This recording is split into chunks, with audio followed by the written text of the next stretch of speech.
I came here several times with my father when I was little, but stopped eating here as often after growing up. I hope the food here will be to your taste.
Paimon's getting excited already!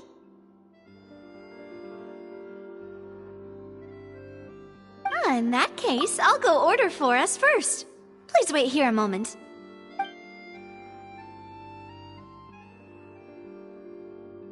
Ooh, everything looks so good! People in Fontaine sure know how to enjoy life! Why, of course. Go ahead, try whatever you like. If the food's good, I'll make a group reservation for the rest of Spina di Rosula next time. And if it's not? Well, then I'll still bring everyone. Albeit with only one dish per table. You, sure have your own way of doing things. Oh, we called this a farewell meal, but we could also treat it like a victory feast, right? We did just win that case after all. Oh, true. Very true.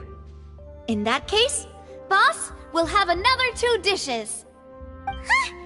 Paimon didn't mean that you had to order even more food.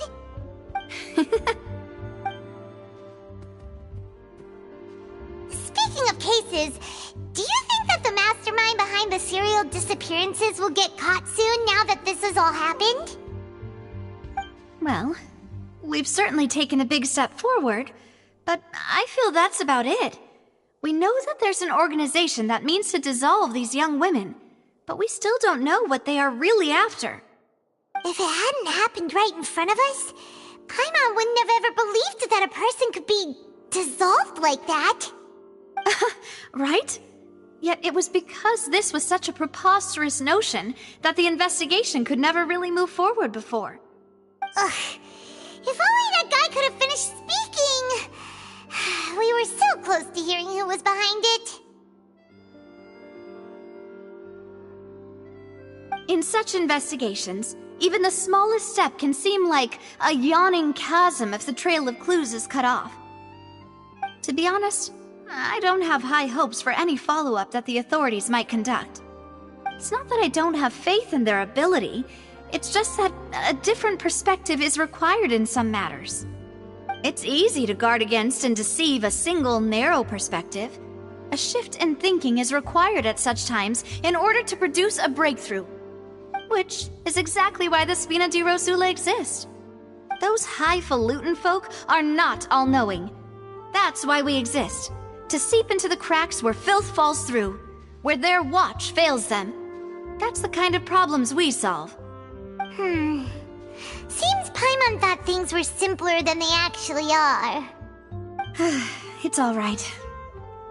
Well, this was supposed to be a farewell meal, so I doubt you have further interest in this business, right? Let's talk about something else. Like, what are your future plans?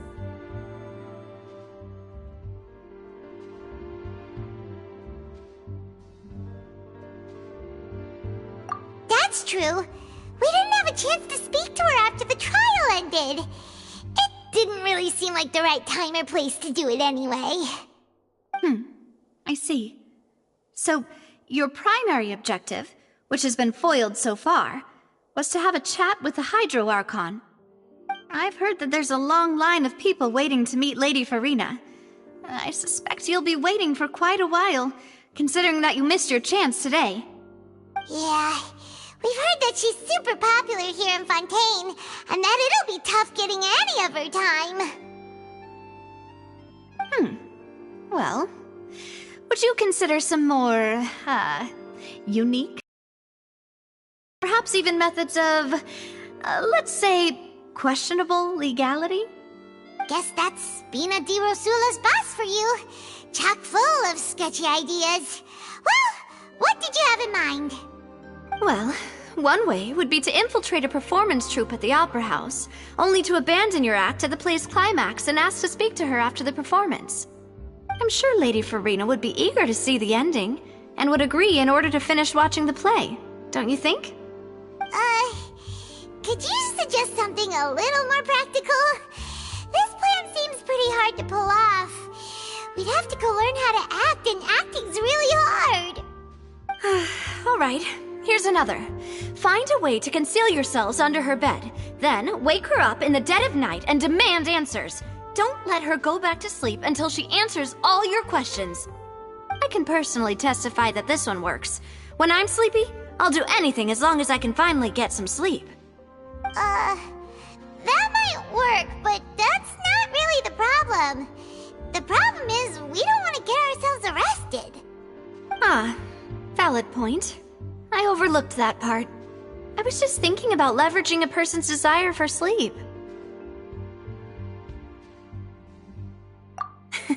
All right, no more joking around. Perhaps you could...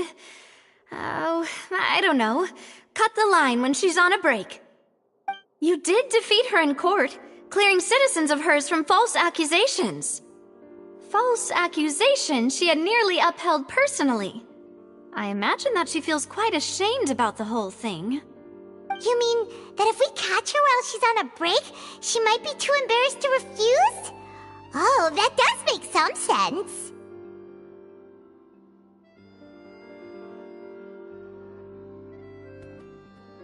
Why don't we give it a try after this meal? You know, strike while the iron is hot and all. Huh? Paimon, did you drink my Fanta? Was this your drink?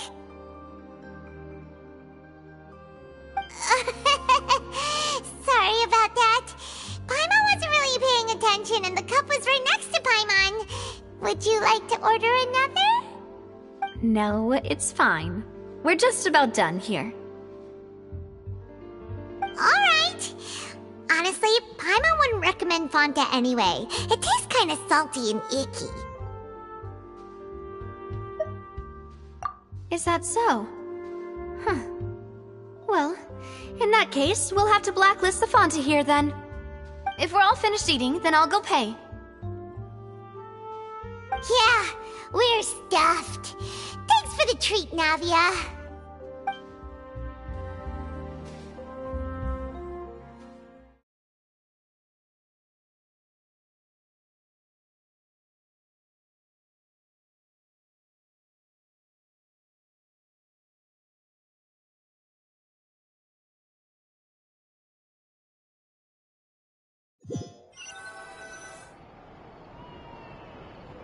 Oh, so full.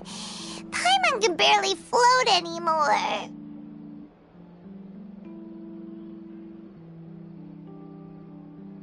Nah, that would be so... normal. You know, like you. Okay. As for expenses this month, we're left with... Hey, Navia! What are you doing over there? Oh, nothing. It was just a meal, you know? Nothing the Spina di Rosula can't cover. Let's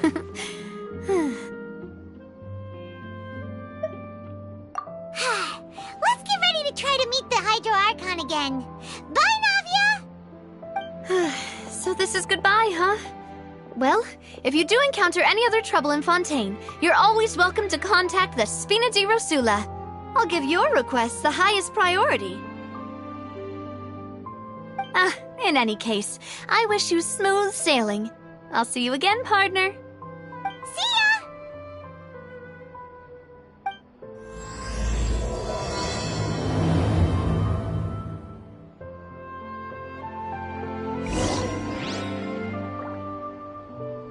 We cannot just rely on the ocean's self-cleaning ability.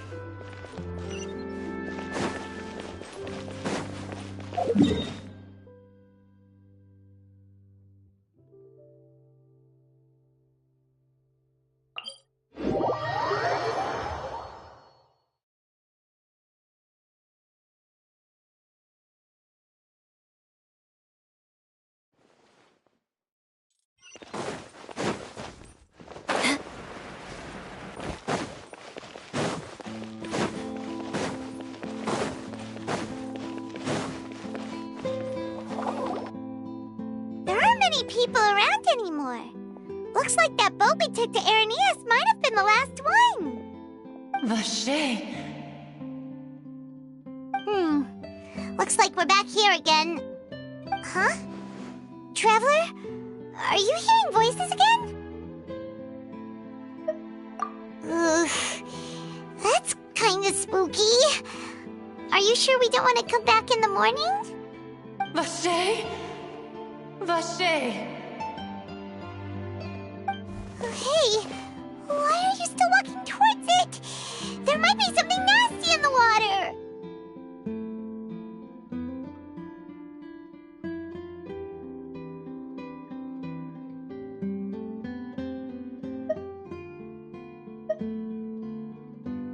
Huh? Hang on. Paimon can kinda hear a voice. It's calling for... Vache, right? Hey, Traveler? Stop walking! Come on, wake up!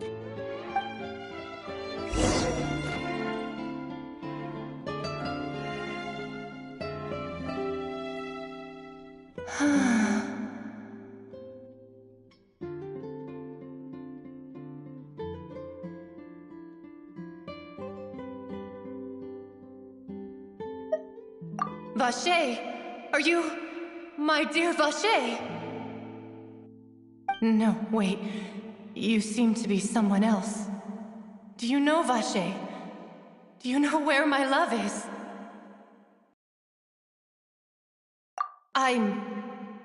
Wait. Who am I? I'm very sorry. I fear I do not know.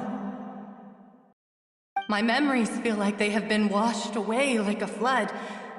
So many fragments dissolved amidst the tide, never to be recovered.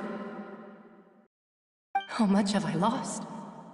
How many things that I once held dear while on land have I since forgotten?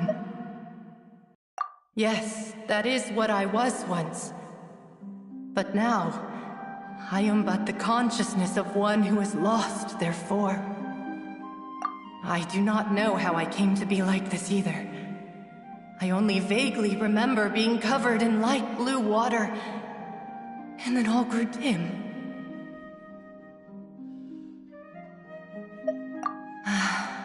I also remember going to many places. I loved adventure, loved exploring places of peril. No matter where I went, Vacher would go with me. I knew how dearly he loved me, and I also loved him equally as much. But now, we can no longer go back.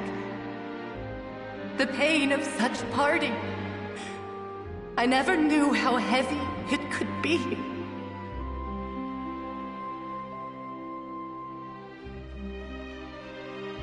No, our reunion no longer has any meaning. There is no way for us to create any new memories.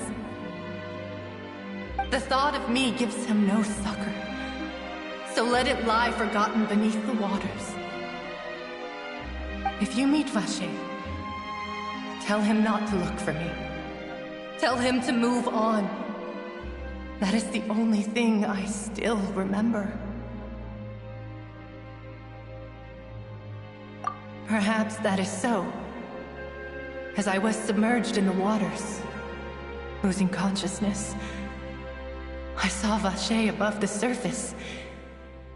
His eyes were filled with such sorrow, such longing. If only I could have comforted him, told him that I did not suffer. Indeed, I had felt a great warmth.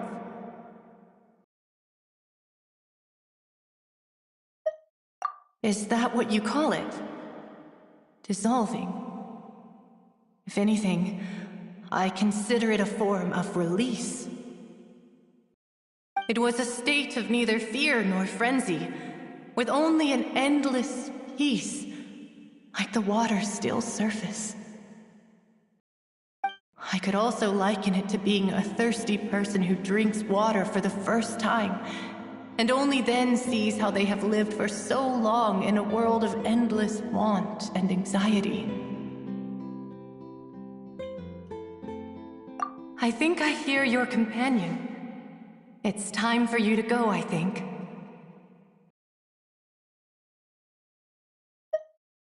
Farewell, then. I am glad that you were able to sense my presence.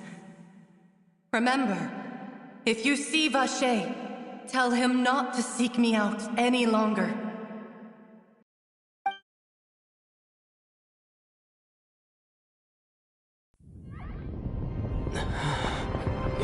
Wake up! Come on, hurry! Navi is outnumbered!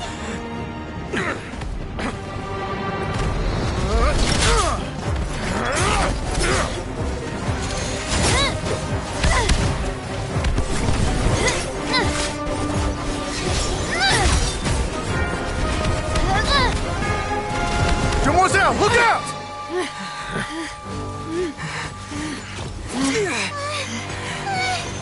Dear God, it's a whole army of Gardamex.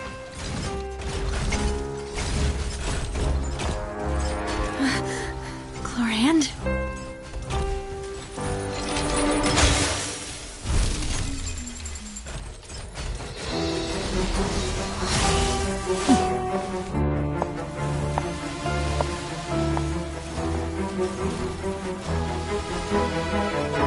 Quick, now's our chance!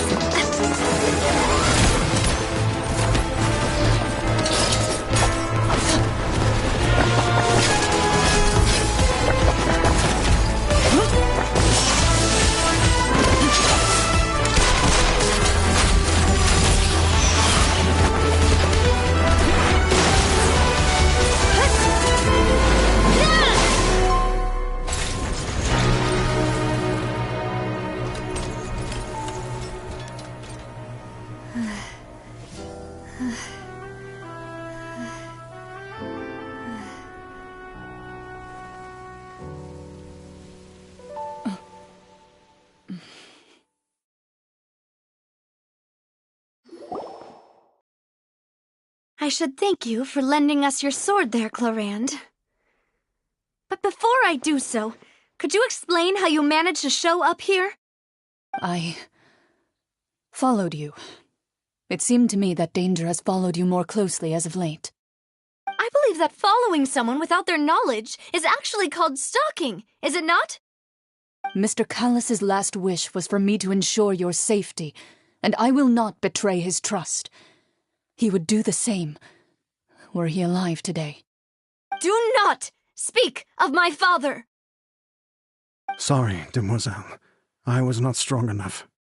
Thank you for your aid, Miss Clarand, but do keep an eye out for your manner of speech. I believe we all wish to avoid unnecessary emotional harm. Sorry, I did not consider your feelings. Whatever. What else do you know? How did you come to the conclusion that I'd be in grave danger? I doubt I know much more than you, but I believe that the mastermind behind the serial disappearances is very powerful. Your performance tonight will almost certainly attract their attention. I'm sure they've known about me. To be honest, I'm shocked it's taken them this long to act against me. And what about these Gardamex? I thought only those associated with the Maison Gardiennage could control them.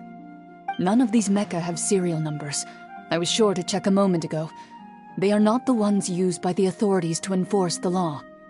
I can only conclude that some powerful or wealthy party must have obtained them via illegal means, deploying them as a private force of sorts. What? Your point being that they're out of Spina di Rosula's league, then? Yes. Be careful, and do not act rashly. I will continue investigating no matter what. We will bring the truth to light. That's my father's true last wish. Regardless, thank you for your help today, Clarand. But if you get any ideas, tell me first. I don't much appreciate being followed. I do not think that they'll strike again anytime soon. So I shall stop following you. Good day, all.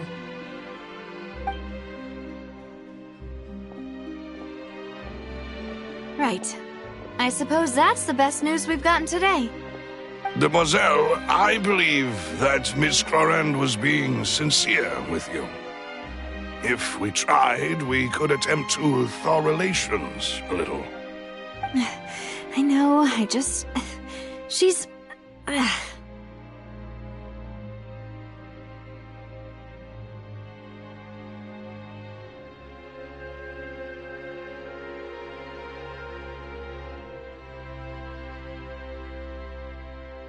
Oh, thank goodness! Paimon thought we were done for! Those Gardamex came out of nowhere while you were unconscious, and Nadia and her gang saved us!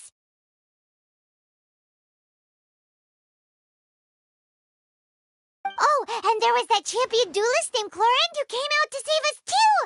We got lucky there. Paimon probably couldn't have fought them off otherwise.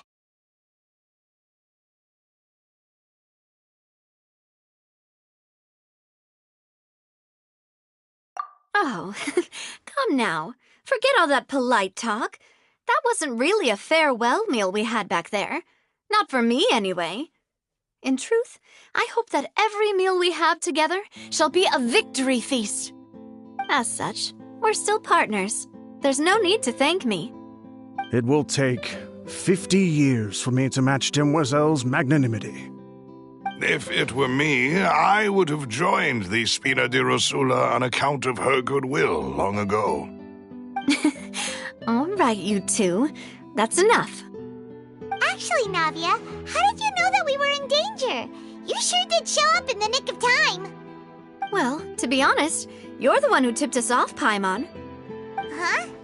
Really? Paimon contributed somehow? Cool, Paimon's even more amazing than she thought! Yes, all thanks to you grabbing my drink by mistake. How did that help? After we parted ways, I was on the way back to one of our bases when I suddenly thought of what you said. That the Fonta tasted kind of salty and icky. Fonta only comes in sweet flavors, so how could it have tasted salty? The color of the drink, if I recall, had also been a bit off. So the Fonta had been spiked with water from the primordial sea? Yes. So, if you hadn't drunk that cup for me... Spina di Rosula is preparing the grandest of awards for you as we speak for saving the boss. Huh. Really?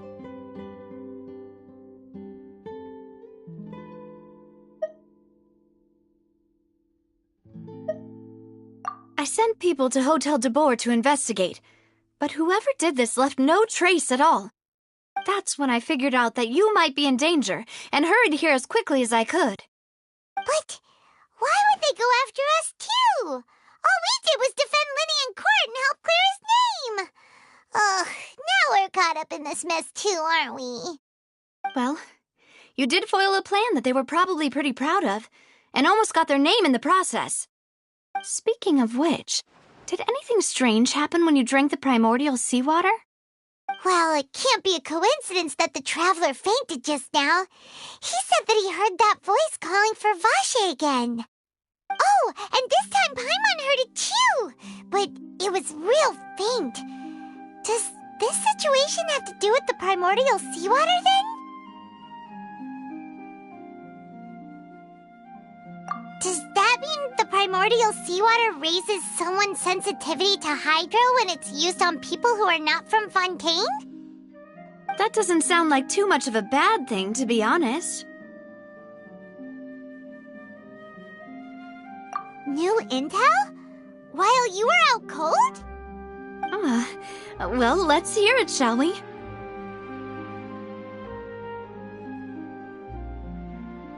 Oh, that is important. Vache. That name doesn't ring a bell.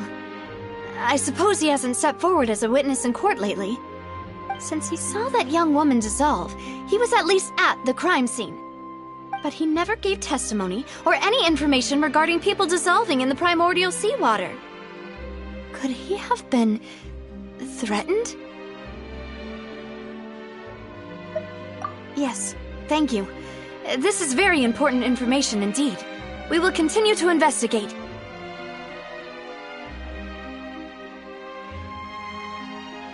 Oh, you mean you'll help us investigate? Well, you did say that our farewell meal didn't really count. That means we're still partners, right? And besides, we're in this now whether we like it or not. You're not gonna let those people who targeted us get off the hook so easily, are you, Traveler?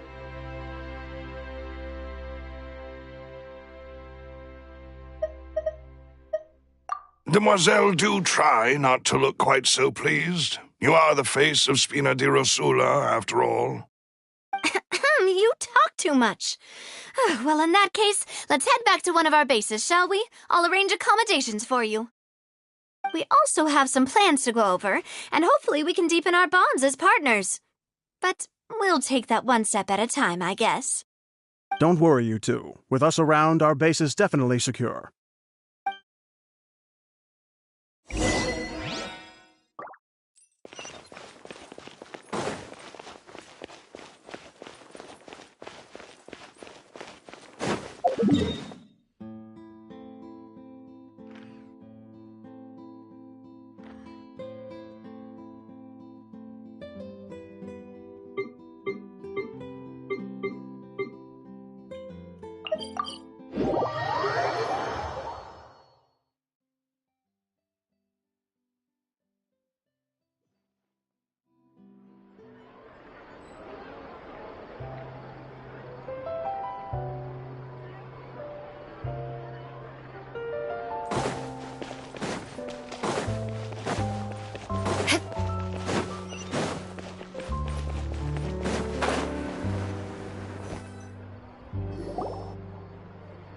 It's right up ahead, but let's make sure we weren't followed first.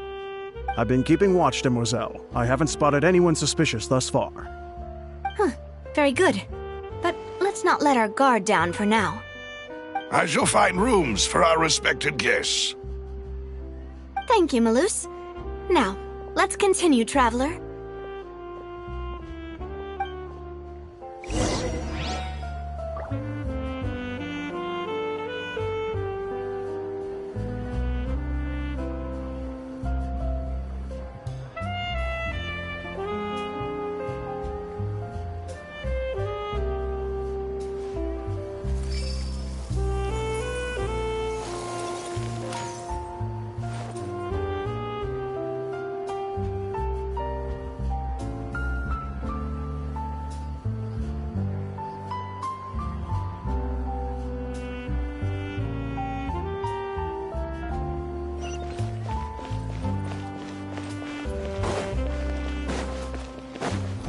More speed.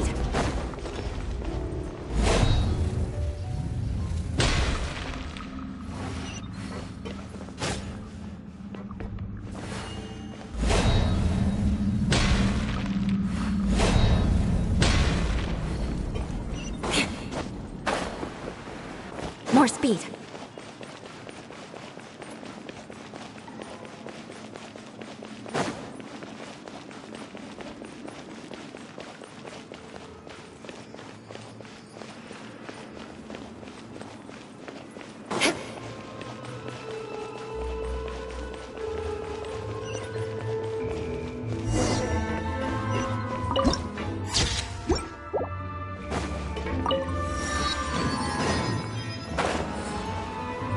More speed.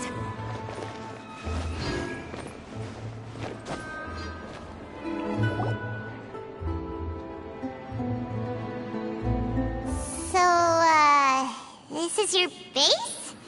It's not quite what Paimon imagined. Your accommodations have been arranged. Under the present circumstances, I can confidently say it's the best we have. Well, our funds have been a little tight lately. After all, we don't allow illegal or unethical profiteering. In fact, our funds often come from citizenry who support us. Seems like it's tough times for everyone. But if you have the support of the people, that does sound like it's worth it. To be honest, our financial situation was a lot better back when my father was in charge a few years ago. I'm afraid I'm not quite his equal. Your father... He was the previous boss of Spina di Rosula, right? How did he... Demoiselle, if you'll allow me to explain. No. I'll explain it myself. I suppose I couldn't run from this topic forever. And as partners, this is something I hope they can understand. My father's name is Callus. Yes, the same one they call Callus the Unfaithful in the streets. 3 years ago, he was accused of murdering his own friend. But he chose a duel to defend his honor instead of standing trial. He died in the duelist's ring. Oh no.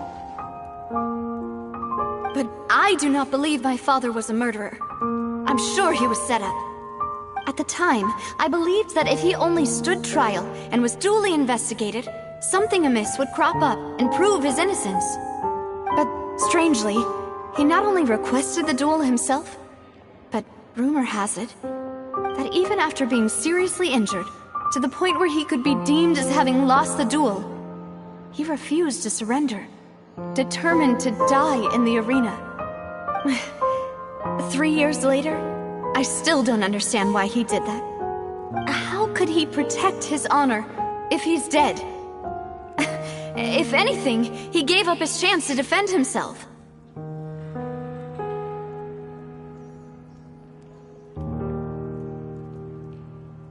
The closest piece of info I have is that my father had been investigating the serial disappearances case at the time of his death. Ah, so that's why you're so determined to get to the bottom of that case. That's right.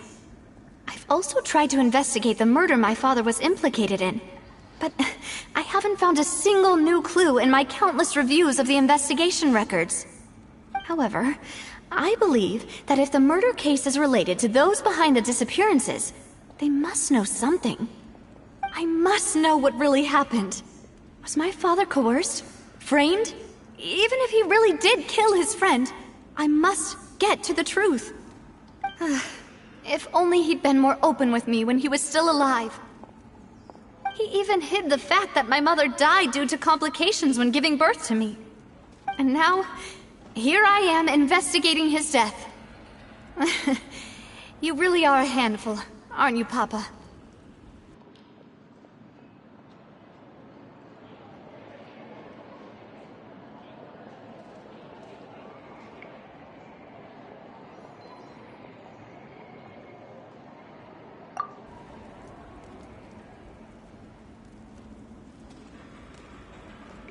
Demoiselle, please, if there is anything I can do, anything at all. I also will never believe that Master Callus murdered anyone. There are none whom I respect more than the two of you, demoiselle. Master Callus did so much good in life, yet all it took was one murder case for him to be dubbed Callus the Unfaithful.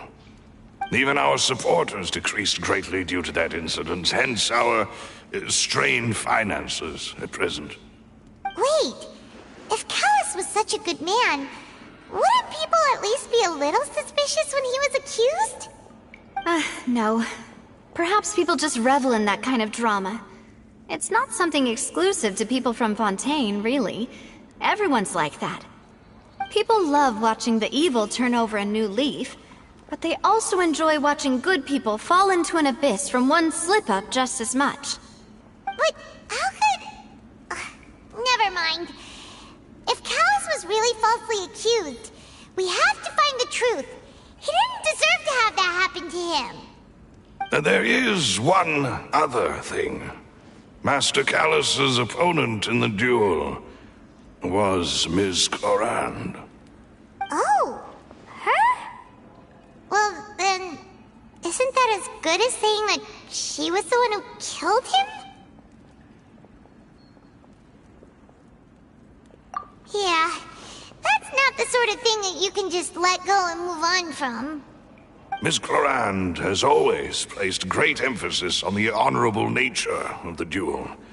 If her opponent doesn't yield, she will not stop either. She knew Master Callus beforehand and greatly respected him, but seeing how he was resolute in the arena, there was only ever one choice she could have made. It's not that I don't understand her at all, but I just can't deal with this yet. Don't worry, Navia. Paimon knows how you feel. You don't have to force yourself to do that. Afterward, Ms. Clorand told us that at the start of the duel, Master Callus requested that she ensure Demoiselle Navia's safety.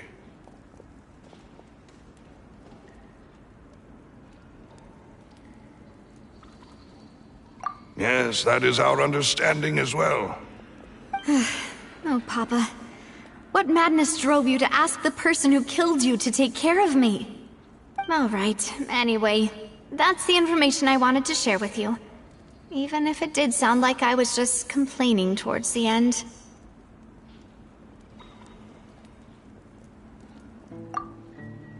Thanks. You two should go and rest. This was quite a day after all. Yeah, Paimon's feet. Please, relax and get some sleep. We will ensure you rest soundly.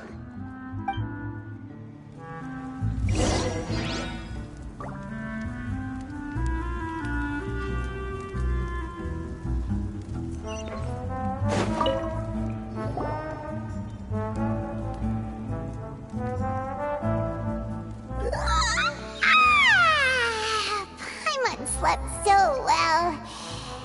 This place feels almost too safe. Huh? Navia? Where did the other two go? I sent them back to Poisson. It's Spina de Rosula's place of origin, and where we have our headquarters. There's not much for them to do here at the moment. Paimon gets the feeling that you're just trying to get them off your back. But never mind that. When did you get back? Were you waiting here the whole time? No, I just returned after going out for a while. I did some investigating yesterday regarding the name Vache. Wait, so you didn't sleep at all? How could I after having such critical new evidence appear? Guess Paimon wasn't speaking for everyone just now, huh? Unfortunately, this name seems to have been wiped from existence. It doesn't seem to have a match anywhere. I suspect that those behind this have already taken steps to hinder an investigation from this angle. But that does prove that this Vache person is a key witness in the incident. Does that mean we're too late, though? No. There is one ray of hope. One place in Fontain that they would find almost impossible to threaten, no matter how much they wanted to. And that is the archives kept by Chief Justice Neuvillette. A place where detailed files on all the cases in recent years are kept. If the Oceanid you met is one of the young women who went missing recently, we should be able to find some related information there. So Neuvillette maintains an archive of case files? Whew. Guess that's the hard-working Chief Justice for you. In that case, let's go talk to him, shall we? Aren't you coming along, Navia? Did you get tired? No, it's nothing. Let's go see the Honorable Chief Justice. It's way more fun than I thought.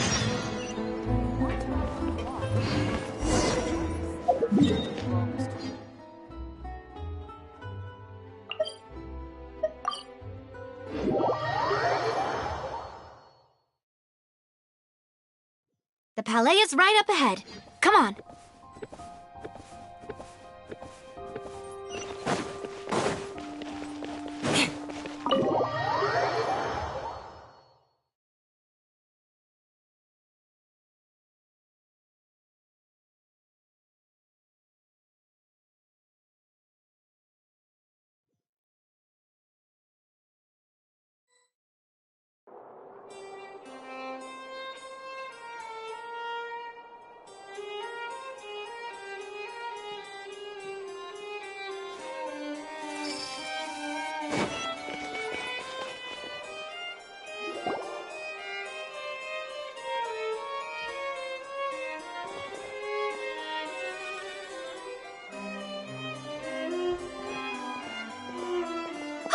Please state your business here. The Chief Justice is presently occupied with official matters. Huh. This place does look pretty heavily guarded. Guess that proves that Neuvillette's files are really secure. Hey, don't you recognize us? Huh? Who are you? Just to be clear, I don't care who you are or who you might be related to. Our rules make no exceptions. See? They've got great discipline, too. Yep. Paimon can tell. If you're here just to crack jokes, I can point you towards the exit. Unlike some, we're busy, so please leave if you don't have a reason to be here. No. What I meant to say is, shouldn't you remember us from a few days ago? We were at the trial of the great magician Linny. Oh, yes, I remember. I read about it in the Steambird. You must be Linny's attorneys. It's all coming back to me now. We're here today to report and archive some information on a follow-up case. Huh, is that even a thing? Of course. Don't worry, we're here on official business. You can trust us. All right then, I'll let you through. The Chief Justice is just inside. Thanks so much. The food in the cafeteria is excellent, if you're lucky enough to make it in. More speed.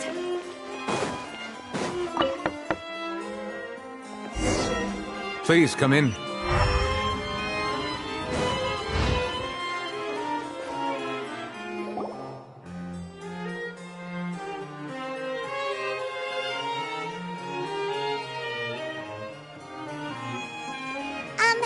Sorry to barge in, Monsieur Neuvillette. We only lied to get in because we didn't know any other way. It's all right. Please let me know how I may be of assistance to you. So you're not mad at us? We're looking for a man called Vache. He may have been an eyewitness in the serial disappearances case. If we can find him, we may be able to unearth some key information on the case. Ah, I see. In that case, please wait here a moment while I browse through the files.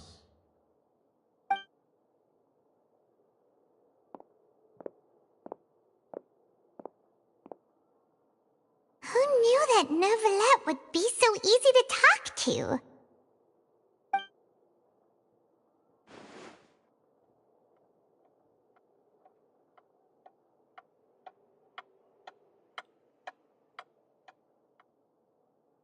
Unfortunately, I'm quite certain that no one by the name of Vache has been involved in any case, criminal or civil, in the past several years.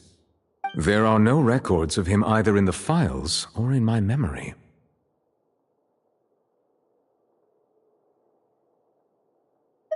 Traveler, what if it was really just a dream? Is that so? All right then. Thank you so much, Monsieur Neuvillette. We'll take our leave now.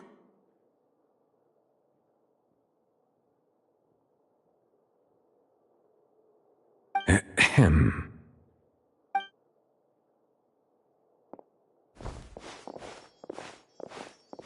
Miss Navia, I can understand how you feel. Your father, Callus, was a truly exceptional man. We deeply regret his passing.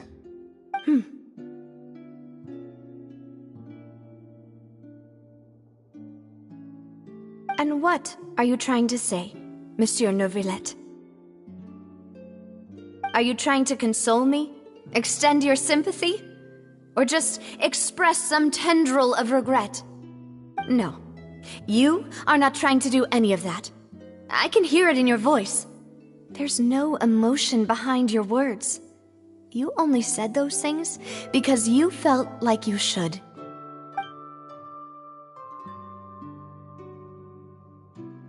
It's just like last time. After my father took his place in the duelist ring, I pushed through the guards to talk to you as a last resort. You even told me then that you thought there was something fishy with the case, yet you still allowed the duel to go ahead. In your eyes, the value of a human life is nothing compared to those cold laws you hold so dear. If you truly regret my father's death, then why didn't you call a stop to the duel? Why didn't you give me the power to stop him from throwing his life away? Why did you just let him die, despised and hated by all? Everything was hanging on a thread at that moment. Just the tiniest effort could have changed everything. There are still so many things I never got to tell him. So many questions he still owes me answers to. If you really have no heart, then just look me in the eyes. I, Navia, will show you the true meaning of regret. I'm sorry, Miss Navia. You and my father are truly alike. You keep all kinds of things in your heart and never say a word to anyone. It's not so much that you can't feel, but that you would never express anything. Oh well. In any case, everyone already knows full well the apathy of the Chief Justice. My apologies for taking my emotions out on you, Monsieur Chief Justice. Let's go, Traveler and Paimon.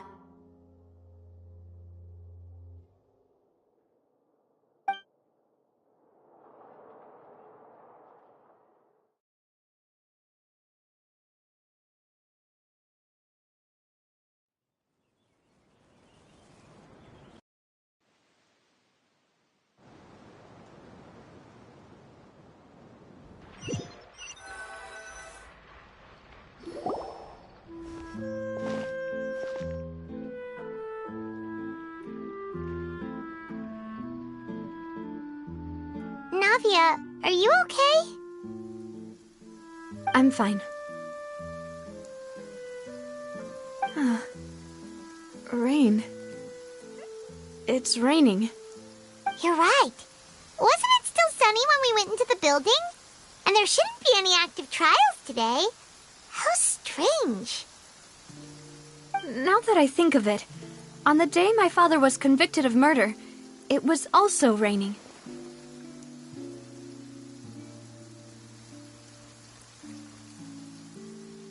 What is it? Did you think of something?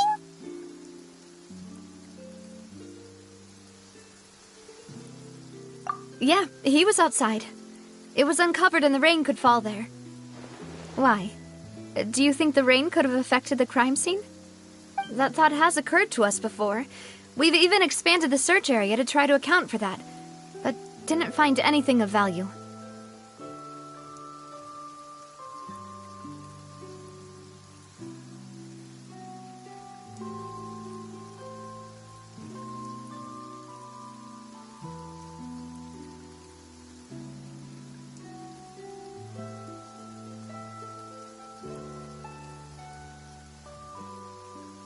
Oh?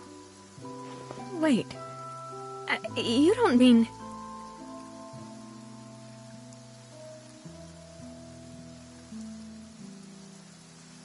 So you're saying that the true murderer could have been turned into water and then got washed away with the rain?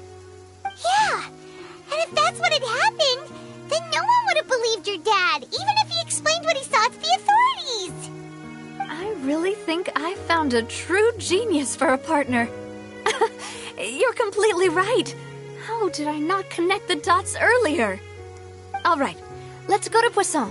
With this new lead in mind, we'll get to the bottom of my father's case for sure. Yeah, we're gonna make progress for sure this time. Do you want to go with me now? Or do you want to head over by yourself later?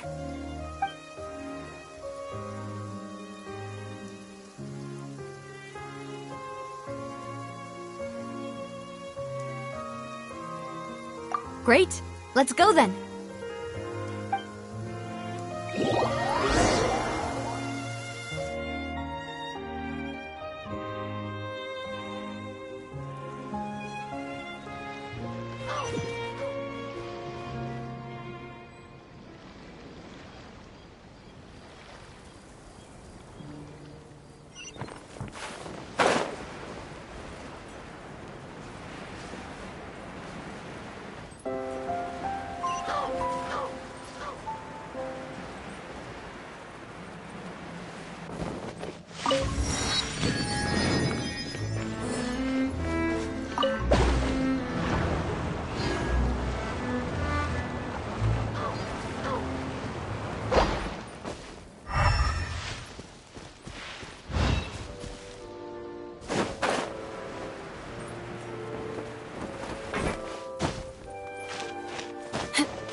You could want. What can I get?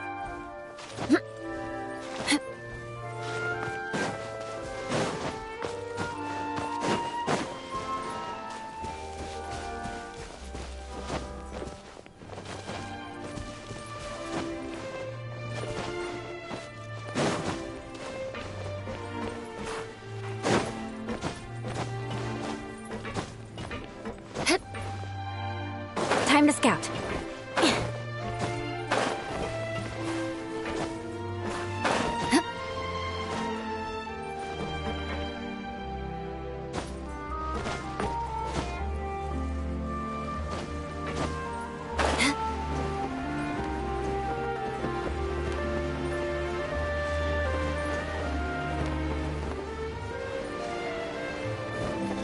Time to scout.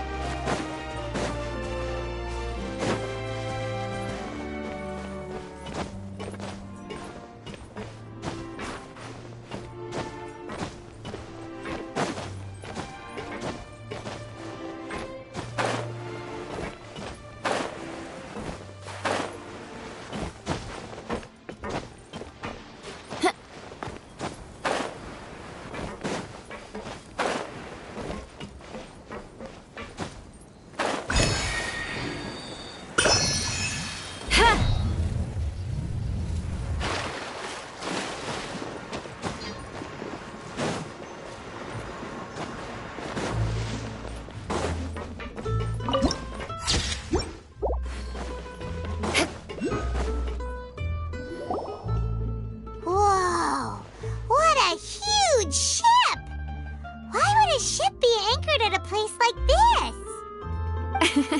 There's no need to be so surprised. While it may look like a ship, it's actually Spina di Rosula's headquarters. My father was the one who asked for it to be built like this. Perhaps our taste in exterior design is the only thing we occasionally had in common. A gigantic and glamorous ship embodies discovery, opportunity, ambition, and conquest. It symbolizes Spina di Rosula's bright and limitless future.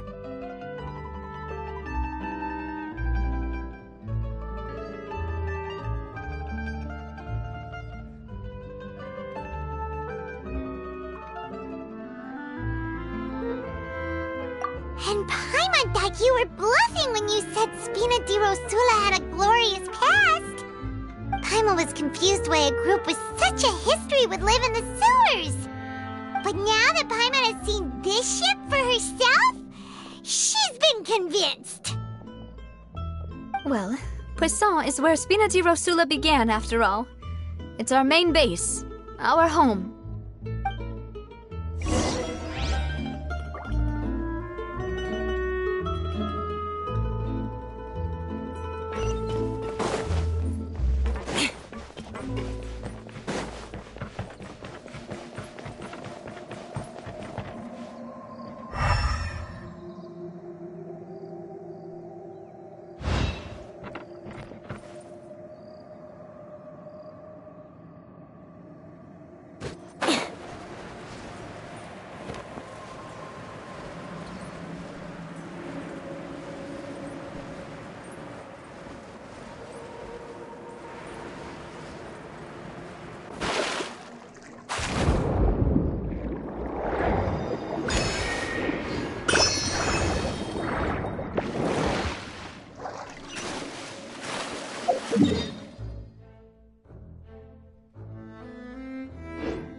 Time to scout.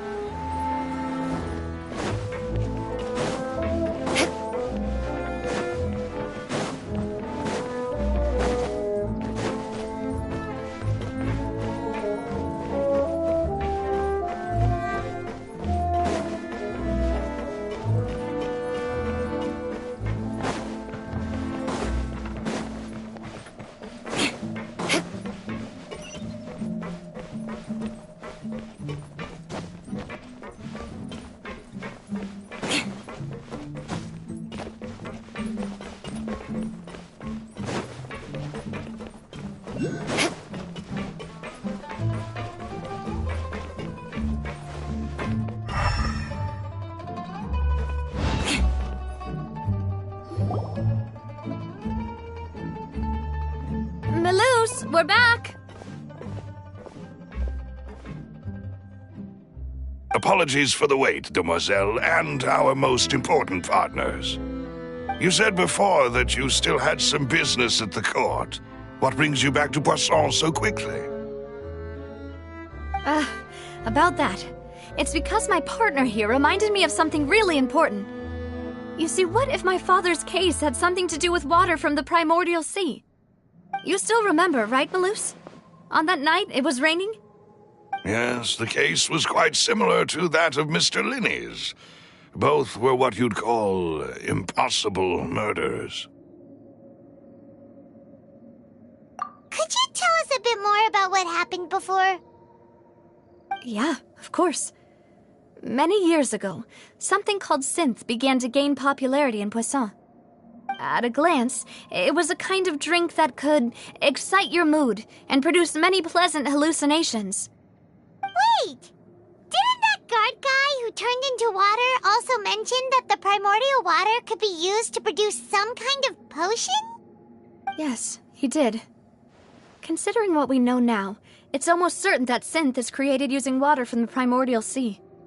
If you drink synth for an extended amount of time, you'll suffer many side effects, such as losing the ability to focus or control your emotions. And if you were to stop drinking it completely, you'll experience flashes of paranoia and anxiety while lacking energy to do anything. It's an extremely dangerous substance. As he oversaw Poisson, my father was compelled to put a stop to synth abuse and called for a complete ban of it. Boss's uncompromising attitude incurred the synth vendor's wrath, but no matter how much they threatened or bribed him, he refused to yield. Not only that, Boss became determined to find the mastermind behind the synth operation and put an end to the problem once and for all. Yes, but the enemy was very cunning. So he could never get anything out of the dealers, all of whom only sold the stuff and weren't privy to the rest of the operation. Recognizing that, my father decided to contact the dealers in secret and cultivate personal relationships with them. Finally, he was able to convince someone to become his informant. The man's name was Jacques. He felt greatly ashamed about his work after seeing many families destroyed by synth abuse. That night, my father hosted a banquet at his countryside estate. He planned to meet up and exchange information with Jacques over some food. But then, we heard 2 gunshots from the courtyard. We raced to the scene and found my father, still holding a gun, and Jacques, who was already dead on the ground. Huh? How did that happen? Aren't they on the same side? Sounds just like Lenny's case, doesn't it? In both cases, the culprit seemed obvious, but neither appeared to have any motive at all. Looking back on it, though, I now believe the most important clue was something we all overlooked at the time. There were pieces of clothing left at the scene.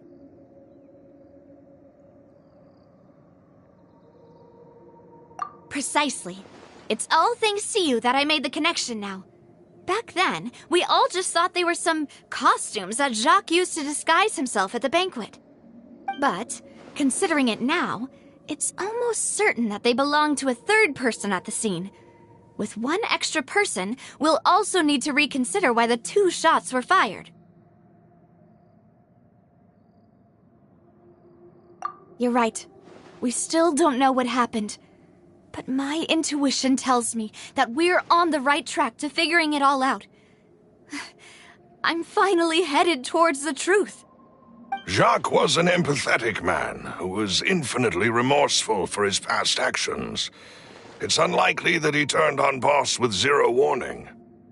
I think this third person is probably the key to the full truth. On that note, however, even though this will not please you, demoiselle, as your and your father's butler, I must still offer a word of warning. Our opponent is insidious and cruel. They are extremely difficult to deal with, and Boss has already lost his life trying to bring them to justice. Even though Spina de Rosula has lost most of its former glory, Poisson has welcomed a new time of peace, and we have been allowed to live out our lives. There is no need to follow your father's path. It would be both wise and in line with Boss's wishes to step back and give up on the case. If that's indeed what he wished for, then he should have told me that himself. Was I not the closest person to him? And yet, I was the one most kept in the dark. What was the point of him dying without sharing any of the secrets he knew? Did he manage to protect anything in the end? Synth is still here. Callus the Unfaithful is still his epithet. And Spina di Rosula is barely getting by. Nothing has changed. Did he think I'd just accept his meaningless death and live out my life just as meaninglessly? I've never accepted that, ever. Not since that day, and certainly not now. I want to find out the real answer for everyone's sake. For the missing girls, for the victims, and for myself. Navia. This is indeed the best moment to act. Your partner appears to be quite reliable, and more importantly, demoiselle, I think you're also ready to take this on. So you do know something else, Malus? Yes, I do. In fact, even before that banquet, Boss already knew of the connection between Synth and the serial disappearances case. But what drove all the tensions to the boiling point was the revelation that you, demoiselle, had been selected as the next target to disappear. What? Boss also didn't tell you that he had been diagnosed with a rare illness. The doctors told him that he had no more than 5 years left to live. And the serial disappearances case caused him great anxiety. 5 years was nowhere near enough time to resolve this long-standing conflict. But once he passed away, all the danger would pass on to you. Knowing all of this, he decided to use one final intimidation tactic before his death. He claimed to have already gotten his hands on some key incriminating evidence for the other side, and even told some members of Spina di Rosula about the details. But as long as you remained safe, he would not share the evidence with the public. If something were to happen to you, then he and all those he told would immediately expose all they knew about Synth and the disappeared victims. Right, so nobody would be able to get off scot-free. As we've seen, Boss's tactic has worked.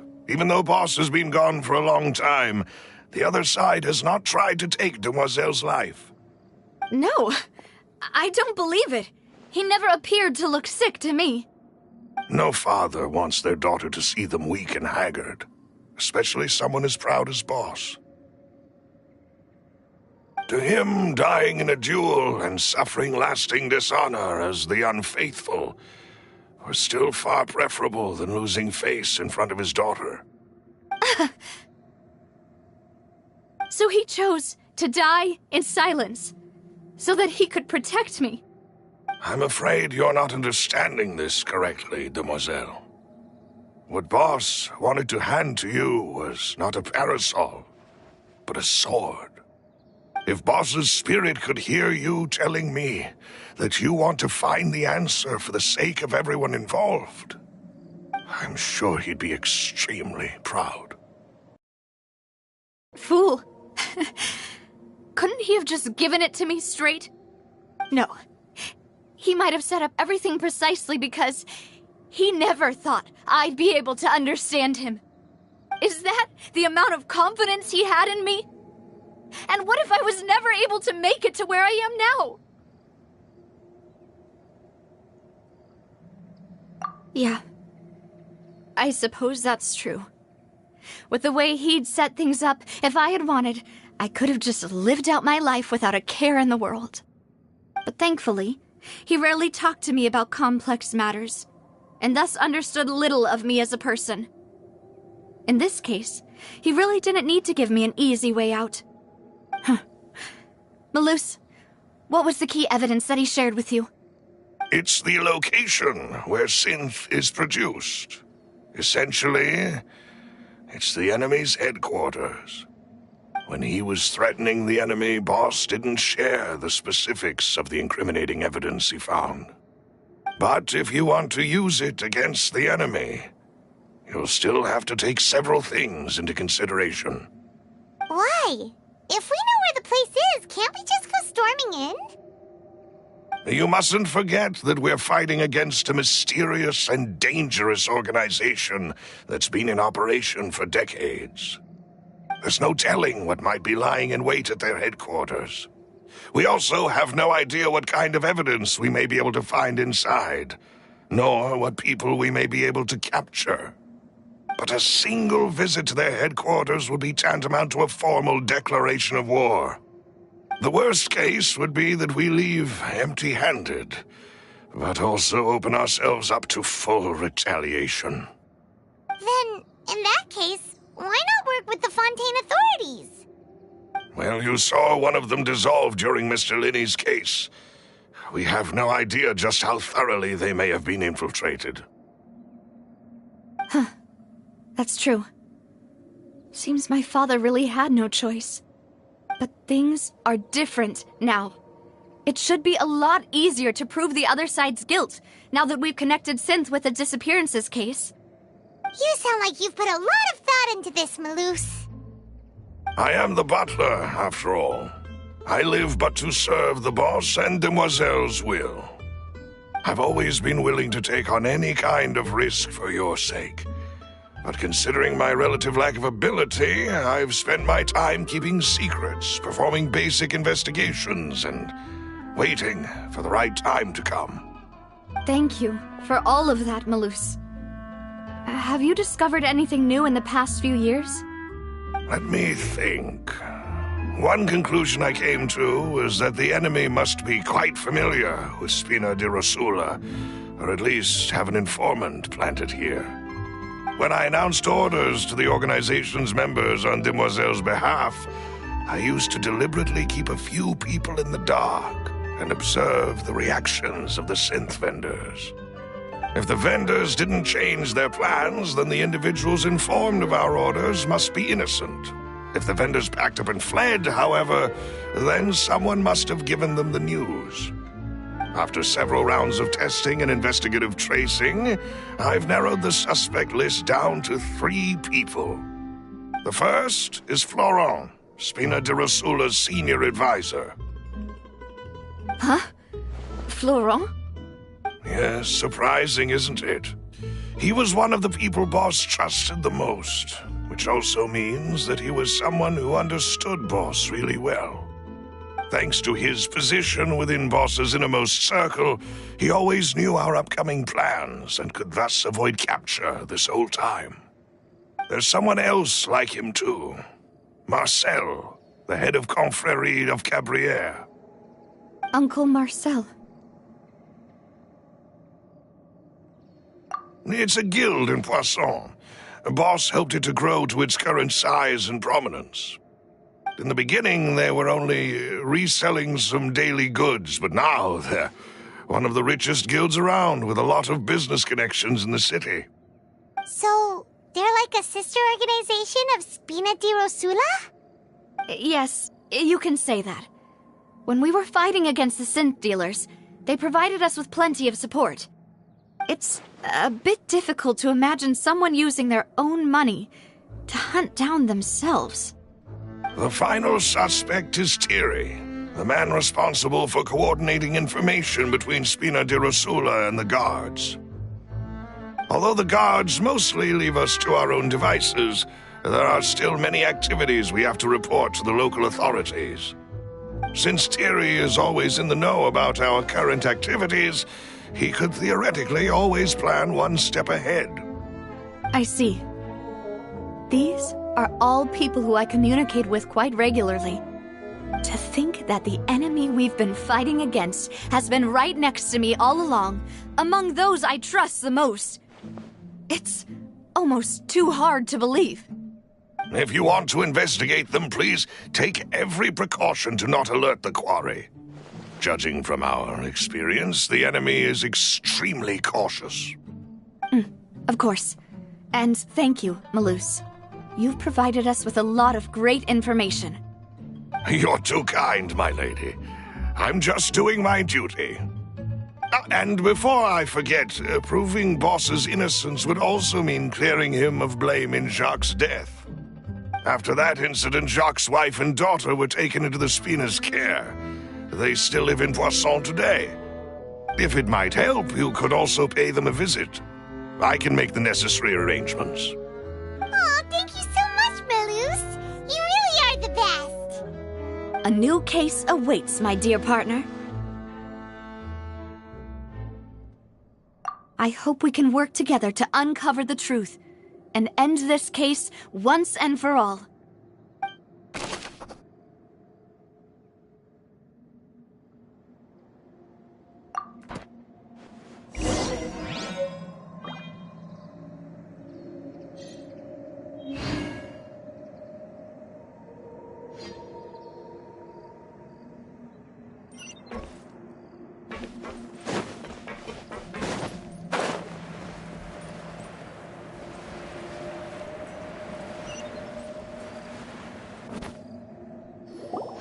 It is settled, then.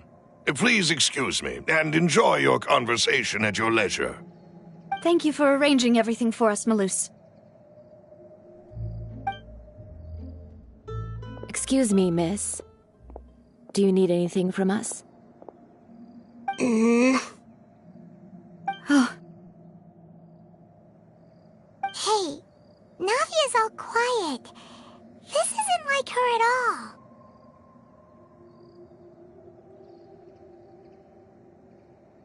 I'm sorry that I only came to visit after all this time.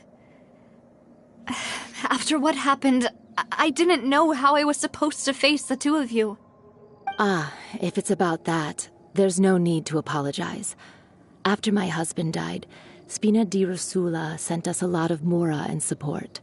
I understood your guilt and apology to be genuine. But aren't all of those things nothing compared to the loss of Jacques?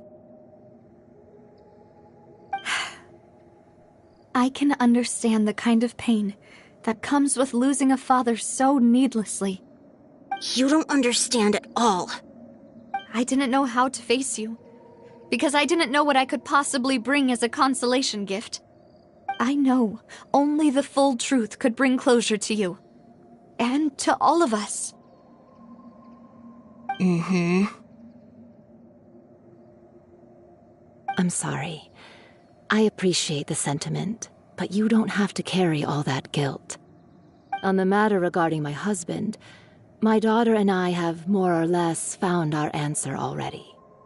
Would you mind sharing it with me? I really can't believe that my father could ever bring himself to shoot Jacques. I always knew that my husband's money was earned through others' suffering. He told me countless times that if he could turn back the clock, he would never go into the synth business again. He had many regrets, and felt that he took the idea of providing for his family too literally. For the longest time, he thought Mora was everything. So when Mr. Callis came to him with a proposal, he accepted it almost immediately.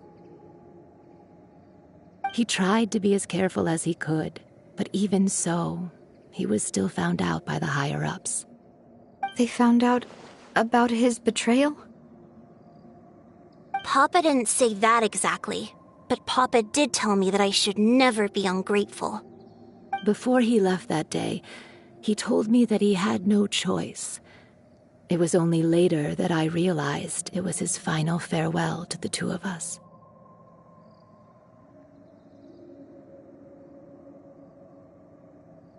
I don't know that for sure, but you could say that's the conclusion I eventually came to. Which is why I'm the one who should feel guilty.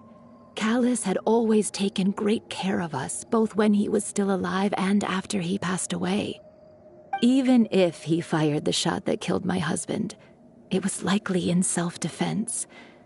It is impossible for me to hate him for what he had done. But Mama, why is Papa still the bad guy if he did the right thing? Papa always wanted to be a good man, so why did he have to do a bad thing in the end? Well, things aren't always as they seem. You still feel like your papa was a good man, right? Yeah, Papa was a really good man. The best in the whole world. Then you should hold on to that. If a good man had to do a bad thing, then he must have had his reasons. Regardless of whether he left you a parasol or a sword. He must have done so to give you a better life. Oh. Thank you for everything you've told me. I will definitely find the truth. The current state of things is not something I'm willing to just sit back and accept. Thank you. I'm very grateful to hear this from you. Even though your personality is quite different from your father's, your determination when you speak is really similar. You really think so? That's the first time anyone said that to me.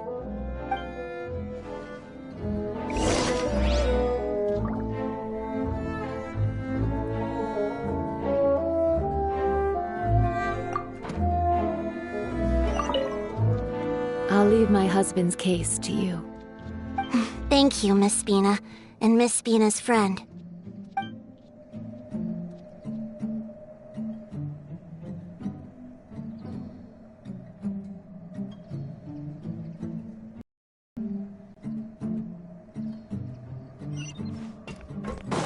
Are you okay, Navia? I'm fine. Don't worry. Let's investigate the 3 suspects next. Florent should be nearby, and we should be able to find Thierry and Uncle Marcel in the city. I'll get...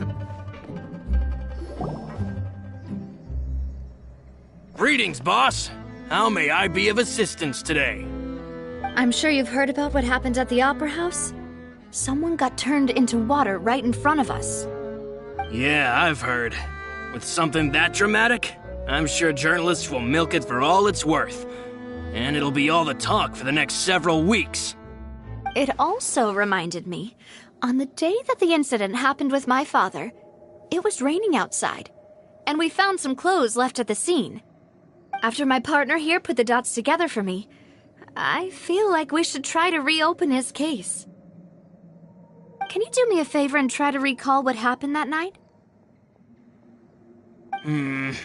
Let me think.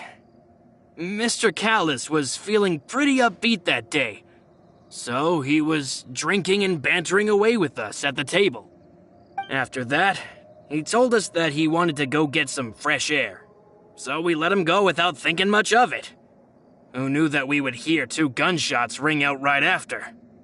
My first reaction was that Mr. Callus's life was in danger, so I grabbed my holster and made a mad dash toward the scene.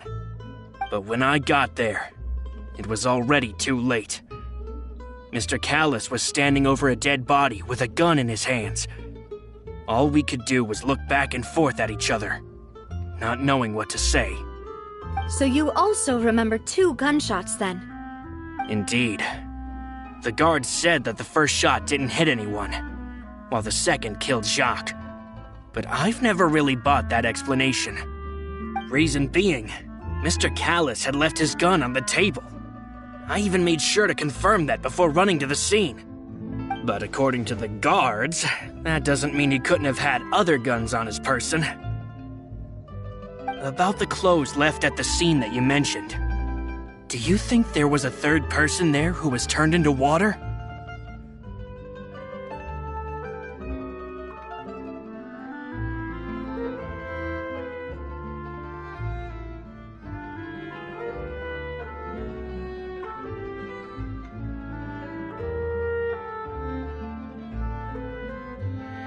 At least from our perspective, my father had no reason to kill, so he would also have no reason to bring an extra gun with him.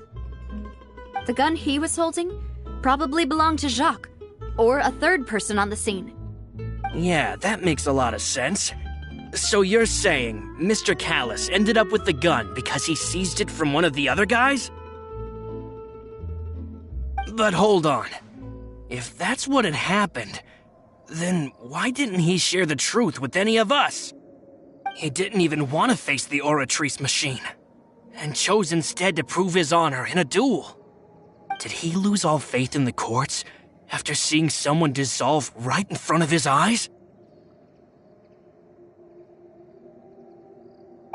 About that, Malus told me a thing or two, so I think I can understand why he committed to the duel. I'll tell you everything once the whole truth has been revealed. I understand. Then I'll leave Mr. Callus's honor in your hands, boss. And if I may just say one more thing, the whole Callus the Unfaithful epithet has been a thorn in my side since the day it was invented. Many people have laughed at me for still calling him Mr. Callus, even after so many years have passed. But it was Mr. Callus's trust that allowed me to rise through the ranks of Spina di Rosula and live the life I lead today. No matter what others might say, he'll always be the man I respect the most. And he'll always be my boss. Don't worry. I will definitely find the truth. You and all our other comrades at the Spina deserve to know the truth as well.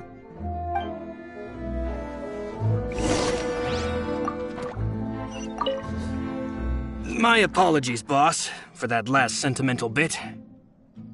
It's just, many years have passed while I've held my tongue. It's not often that I get to share my true feelings with others.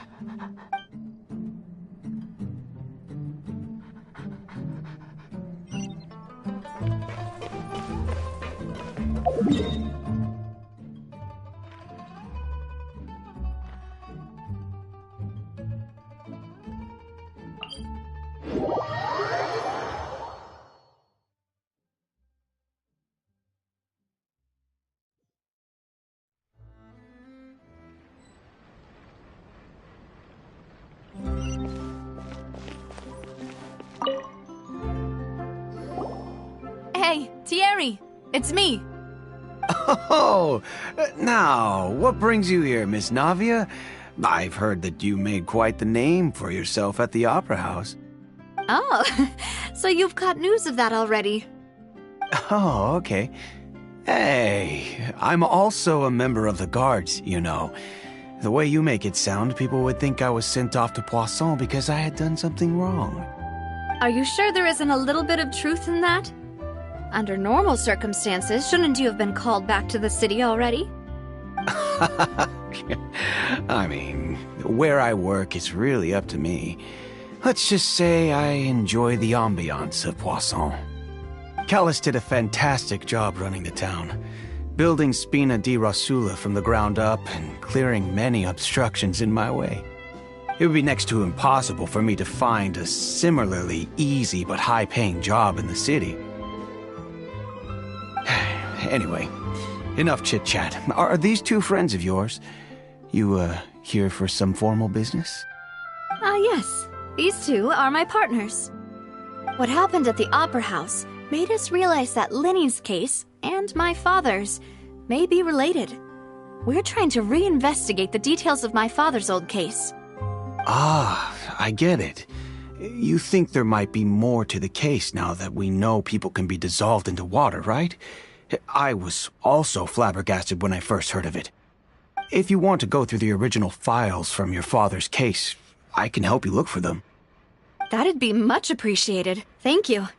Actually, I have another question. Do you have the authority to dispatch Gardamex? Of course. Without them, I couldn't possibly handle Poisson on my own. Why do you ask? We definitely can't use them to forcefully get more evidence for your father's case. Well, you see, just recently, we were attacked by a horde of unnumbered Gardamex in the city. So, if you hypothetically wanted to do something against me, all you would need to do is get rid of the mecha serial numbers and send them after me. Then you think too highly of my abilities. Dispatching mecha is very different from controlling them. If I had to make an analogy, when you order a dish, the chef will make it for you. You can ask the chef to cook, but not to massage your shoulders or carry your baggage. If you try to make unreasonable demands, the chef would just think you're out of your mind and ignore you completely. The same goes for me and my Gardamex. Removing a serial number is also not as easy as you might think. There are a lot of complex steps to it, and it's almost impossible to keep it a secret. So I can promise you, those mecha were definitely private units. They're certainly not cheap. So, whoever their owner is must be super rich, powerful, or both.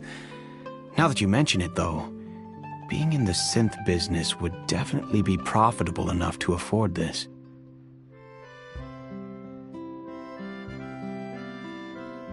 Oh, then you're officially in the clear, Thierry. Oh, well, thank you for the vote of confidence, Navia. Jokes aside, I'd like to wish you all the best with your investigation. I'll be staying in the city for a little while, so just come find me if you need any support from the guards.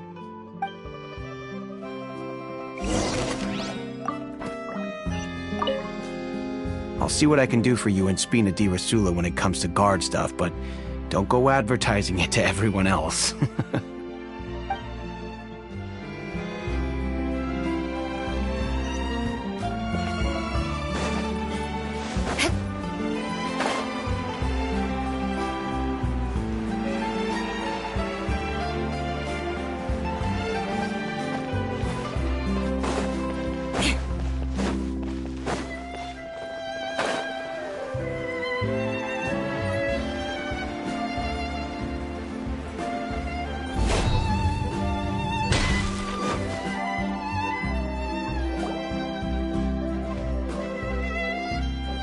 Hello. How may I help you? I'm here to see Marcel. Could you please let him know? You can just say Navia's looking for him. Sure. I will let him know right away.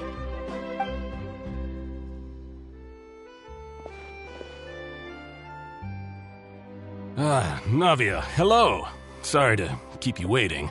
I'm not as young as I used to be, so my legs are giving out a bit. Oh, it's all right, Uncle Marcel. There's no need to stress. I just wanted to talk to you briefly about what happened in the Opera House. I'm sure you saw everything too, right? Yes, I've never seen anything so strange. Oh, you were at the Opera House too? That's right. I went there with Navia to see the magic show. Who knew it would turn into a whole murder mystery? I also witnessed your marvelous sleuthing work. Quite impressive. To beat the Hydro Archon at her own game on her own turf, I can already imagine everyone in Fontain discussing your exploits over a few glasses of wine. Oh, Paimon doesn't want to become the talk of drunkards. Apologies. It's just how Fontaine is as a nation. Everyone loves drama and theatrics. Uncle Marcel, you've also noticed that other thing, right? The fact that humans can dissolve in water? Yes, I was reminded of your father's case right away. Is that what you're investigating now? Exactly. I still don't have much solid proof, but I can sense that the other side has already begun to act. Oh, and what makes you say that?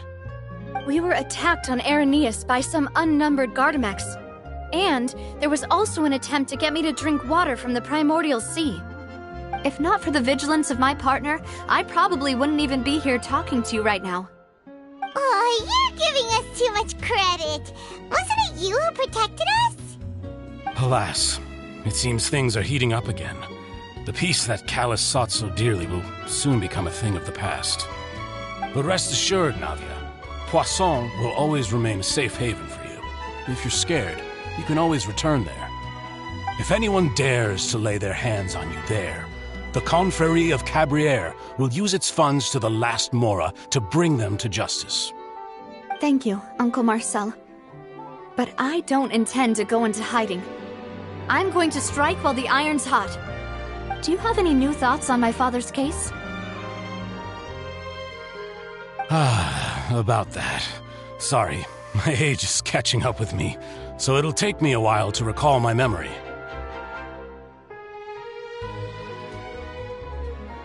The Confrérie was responsible for that banquet, so I was out and about the whole time making sure things were running smoothly.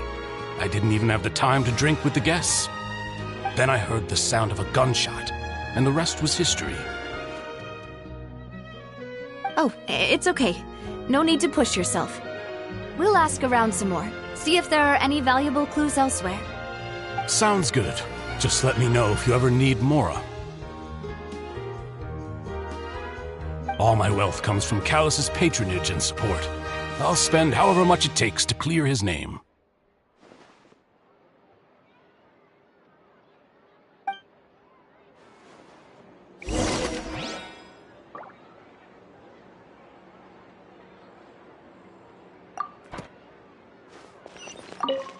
Alas, why do these kinds of things happen to the kindest people?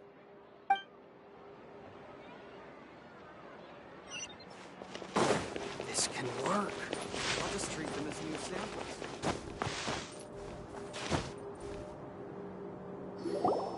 We've talked to all three suspects, purely based on their conversations with me. None of them sounded particularly suspicious.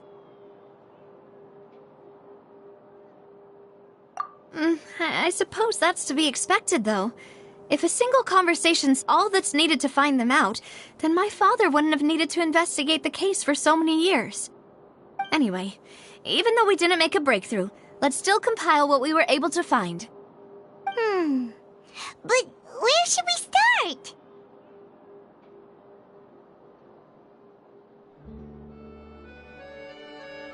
Ah, you're right! Flora mentioned that Callus probably only ended up with the gun because of circumstance. That makes sense. According to Jacques' family members, he already told them that he had been discovered, and that he had no choice before he left home that day. If I had to guess, he probably received an order from the synth boss to kill my father. Had he refused, he and his family's lives would have been forfeit. So, Jacques fired the first shot?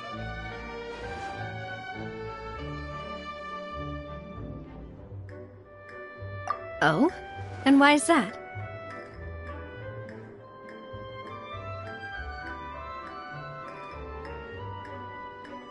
Ooh, that's a good point. Jacques probably already knew that he was just being used as a tool for murder.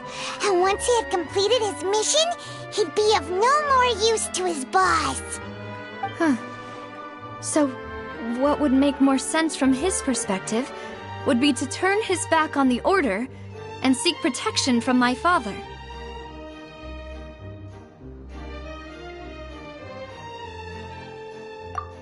Makes sense. But without evidence, that's still just a theory. Besides Jacques, the attack from the Gardamex has been bothering me quite a bit as well. It's obvious that our enemy has become more antsy after the secret of the primordial seawater was revealed. Do you think he knew, even then, that we'd follow this lead to the end? Given everything that's happened since, it's quite possible. But who among the 3 suspects would have the ability to control privately owned Gardamex?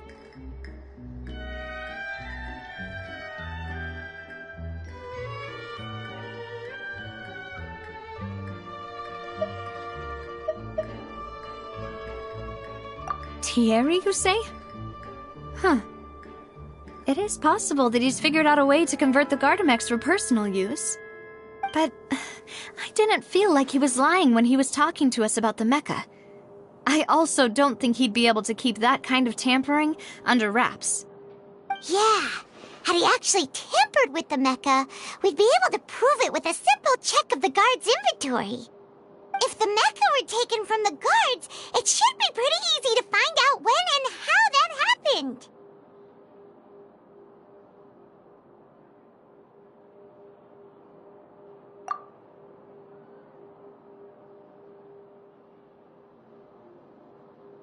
Florent? It is true that he was closest to my father, and thus had the best chance of learning about his dealings with Jacques. But as Spina di Rosula's advisor, his work mostly deals with personnel and security, so he shouldn't have much means when it comes to finances. So you're saying he's too broke to afford a mecha army? Exactly. He can't. And even if he could, I don't think he would be able to dispatch a whole group so quickly.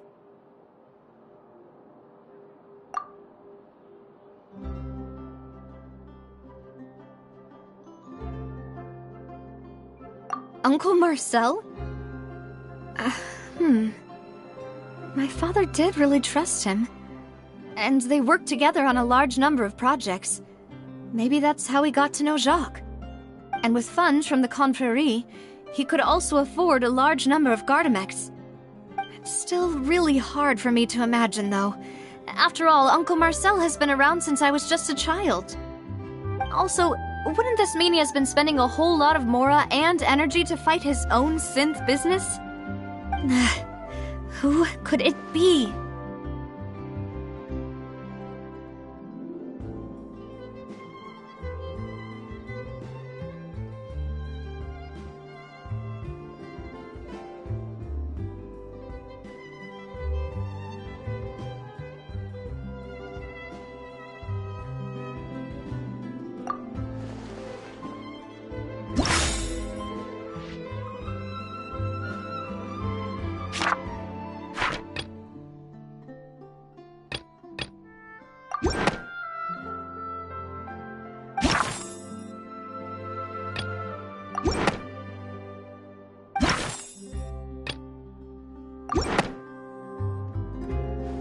You know, if you think everything through, Uncle Marcel is indeed the most suspicious of them all. Could we be missing other suspects? Malus didn't know about the people turning into water thing when he narrowed it down to these 3, did he? Malus has always been very reliable, and his judgment of others' trustworthiness has been fair and well considered. When he laid out his case for the 3, the rationale he gave me made a lot of sense as well. The suspect is knowledgeable about the Spina's internal affairs, has the means to dispatch Mecha to assassinate us, and possesses significant intellect and foresight. Even if I don't want to believe it, I'm starting to see how things could all tie back to Uncle Marcel.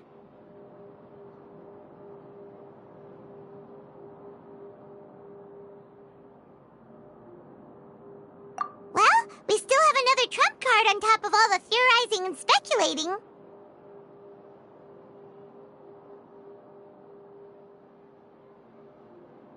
Yes, Malus did say that charging straight in there would be extremely risky. But we don't have any other options right now. We need far more solid proof before we can hope to go charging in on our enemy. Navia, here you are. Oh, I've been looking for you.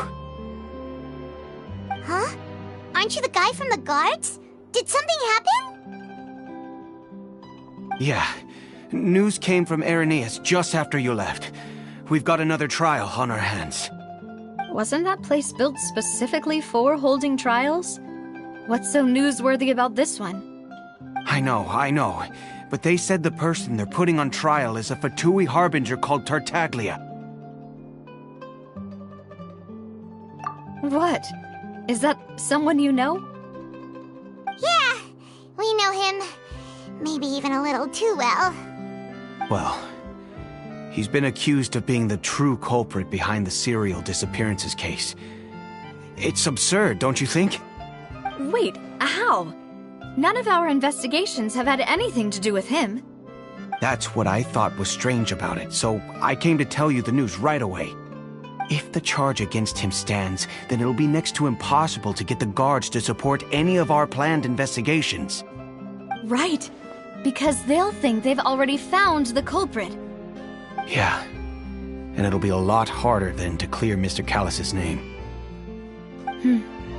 I understand. Well, partner, what do you think we should do? We still haven't found any conclusive evidence.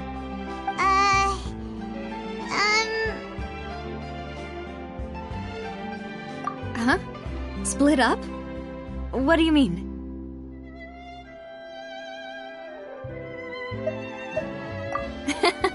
Just as expected of my partner. Since this is a trial about the serial disappearances case, the culprit's attention will be focused on Arrhenius, leaving his home base wide open.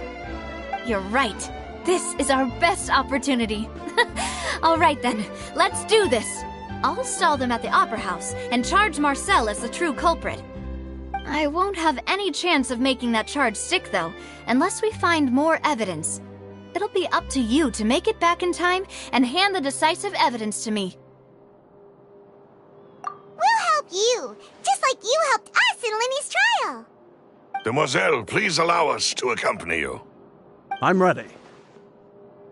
Ah, Malus, Silver. When did you two get here? We heard that you'll be leaving Poisson and figured that you might require our assistance. It's our hope that your confidence will be bolstered with the two of us by your side. Thank you so much.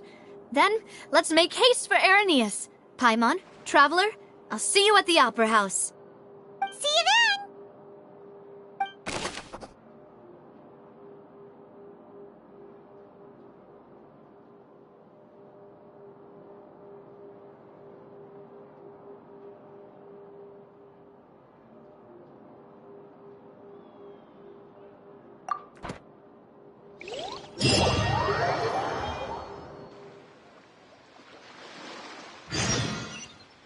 Now that Navia has set out for Arrhenius, we should also get going.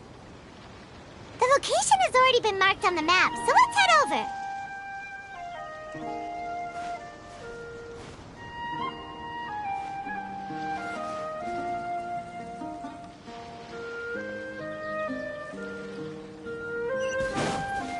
More speed.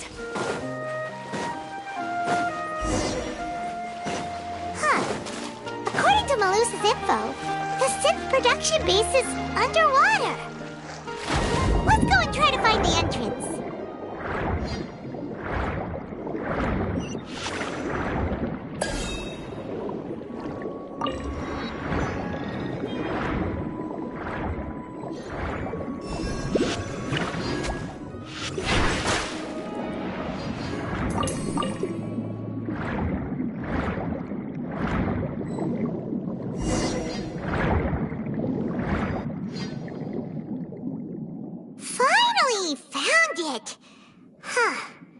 So this is the entrance that leads to the synth production base. It sure doesn't seem out of the ordinary at all. Ah, you're right. An important place like this is bound to have a ton of protective measures and mechanisms. Navia's probably arguing up a storm right now to stall for us.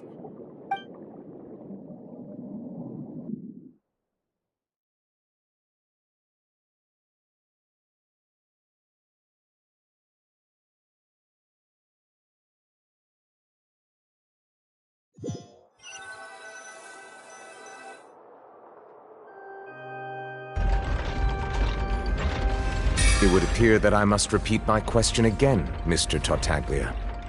Do you accept the charge that you are the true culprit behind the serial disappearances case? To be perfectly honest, I don't understand your country's complicated court system, or the reason why I'm being charged with something I've never even heard of. However, I did hear that people who have been charged can choose to participate in a duel to clear their name. Is that right? In which case, as long as I accept the charge, I can have an all-out fight with that champion duelist Clorend, right? I've got to admit, that's one of the most enticing offers I've ever received. When I privately sparred with her last time, she was obviously holding back. Real disappointing. Hey! Don't you understand? You're currently the prime suspect for a major case. This isn't the place for you to be looking for fights. Oh? Sounds like the Hydro Archon wants to lecture me on the ways of the Opera House. Then why don't you duel me too? I'm the kind of student that learns best in the heat of battle. No. That's not what I meant. Alas, it would appear that communication with the defendant is going poorly, and we have made very little progress. In that case, let me explain everything from the very beginning again. The goal of this trial is to determine the culprit behind the serial disappearances case. That case had nothing to do with him! You've got the wrong man! Huh? What's going on? Why is she interjecting again? I told you it couldn't be one of the Fatui Harbingers. Miss Navia, this is the second time you've interrupted the court proceedings. I only tolerated your behavior last time because you were able to provide the court with a key eyewitness. But that was an exception rather than standard court protocol. I can very well charge you with contempt of court for your interjections. Oh, please. Did you ever think I had any respect for this place's pointless theatrics? We can put that discussion aside for now. I'm not here to argue with you. I'm here to charge the true culprit behind the serial disappearances case. And if my charges prove true, then Tartaglia here will be proven innocent by default, correct? Oh, a young lady has charged in and offered to clear my name. How fascinating. Well, I'd gotten half bored to death by all these rules and procedures anyway, so I'll take you up on that offer. So, Your Honor, is there nothing else for me to do now? You may take a seat for now in the audience, but that doesn't mean the suspicions against you have been lifted. Now then, Miss Navia, who is the person you would like to charge instead? That person is...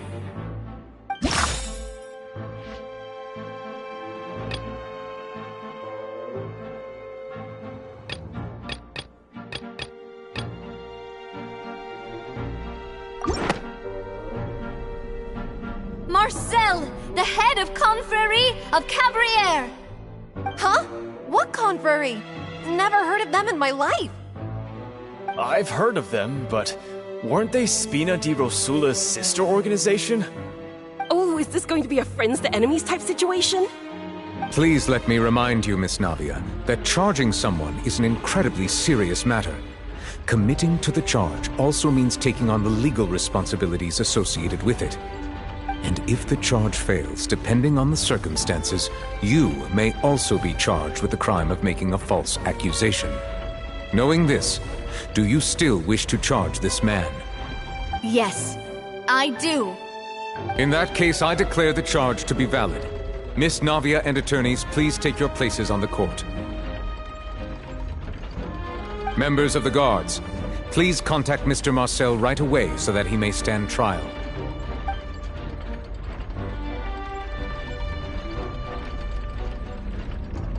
Mr. Marcel, you will not require an attorney. Is that correct? Apologies. It all just happened so quickly. I still haven't figured out what's going on. I think an attorney won't be necessary. This is probably just a misunderstanding between me and Navia. Very well. In that case, since both sides have now arrived, Miss Navia, please present your charges. I would like to take everyone back to 3 years ago, to the case of Callus the Unfaithful. Only through elucidating what really happened in that case can we connect all the dots for the serial disappearances case. Navia, do you really think that I was the one who killed your father? Come on, why would I do that? Callus was my benefactor, and remember, both you and I only ran to the scene when we heard the sound of a gun. If that's enough to make me a suspect, wouldn't that make everyone at that banquet a suspect as well? I think there's no point in getting into the specifics right now. The audience doesn't even have the big picture yet. Even I'm struggling to remember some details of that case. Exactly correct, Your Honor. I must refresh everyone's memory about that case before I can explain my charge and reasoning. I see. In which case, I will recount the findings about that case as originally recorded by Maison Gardiennage.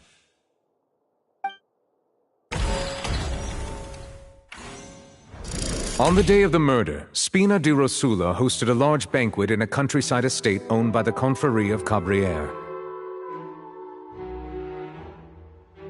During the banquet, all attending guests heard 2 gunshots from the courtyard.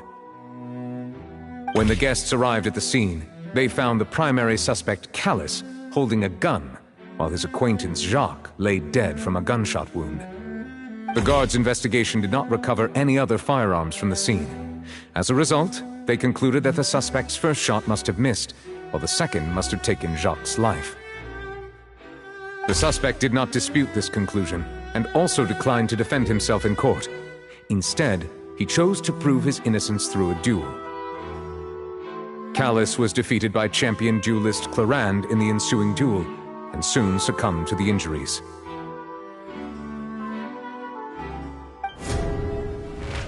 These are the known facts about the case.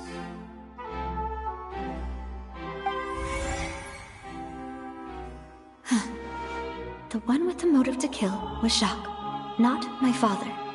And even so, Jacques still had no reason to pull the trigger.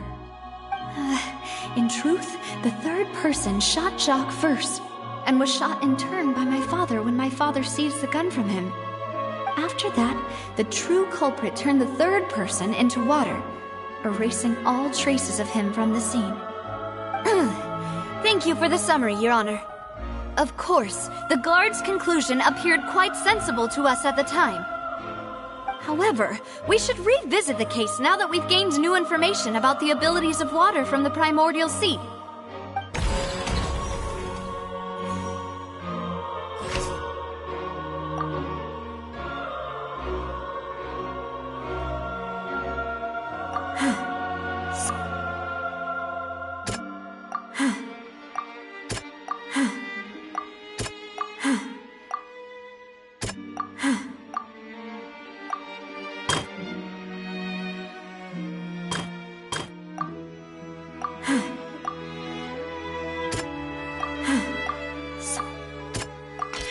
The testimony of the victim's family confirms that Jacques had thoughts of assassinating Callus when he set out for the banquet. However, in the end he reconsidered, and instead shared everything with Callus, hoping to seek the latter's protection. Unfortunately for Jacques, the true culprit had already considered this possibility, and had sent out another assassin.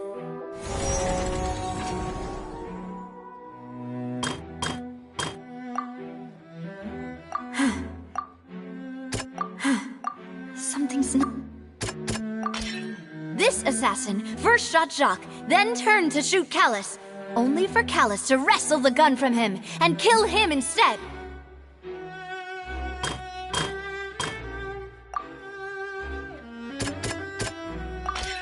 a pile of clothing was found at the scene.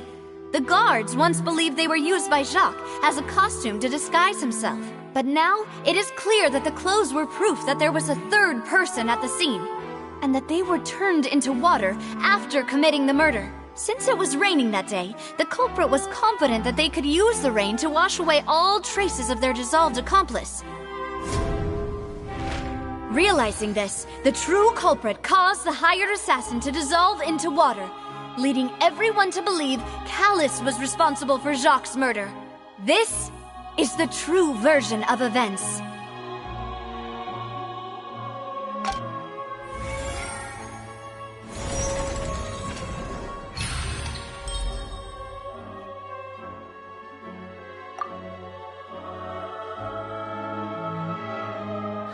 So that's what happened.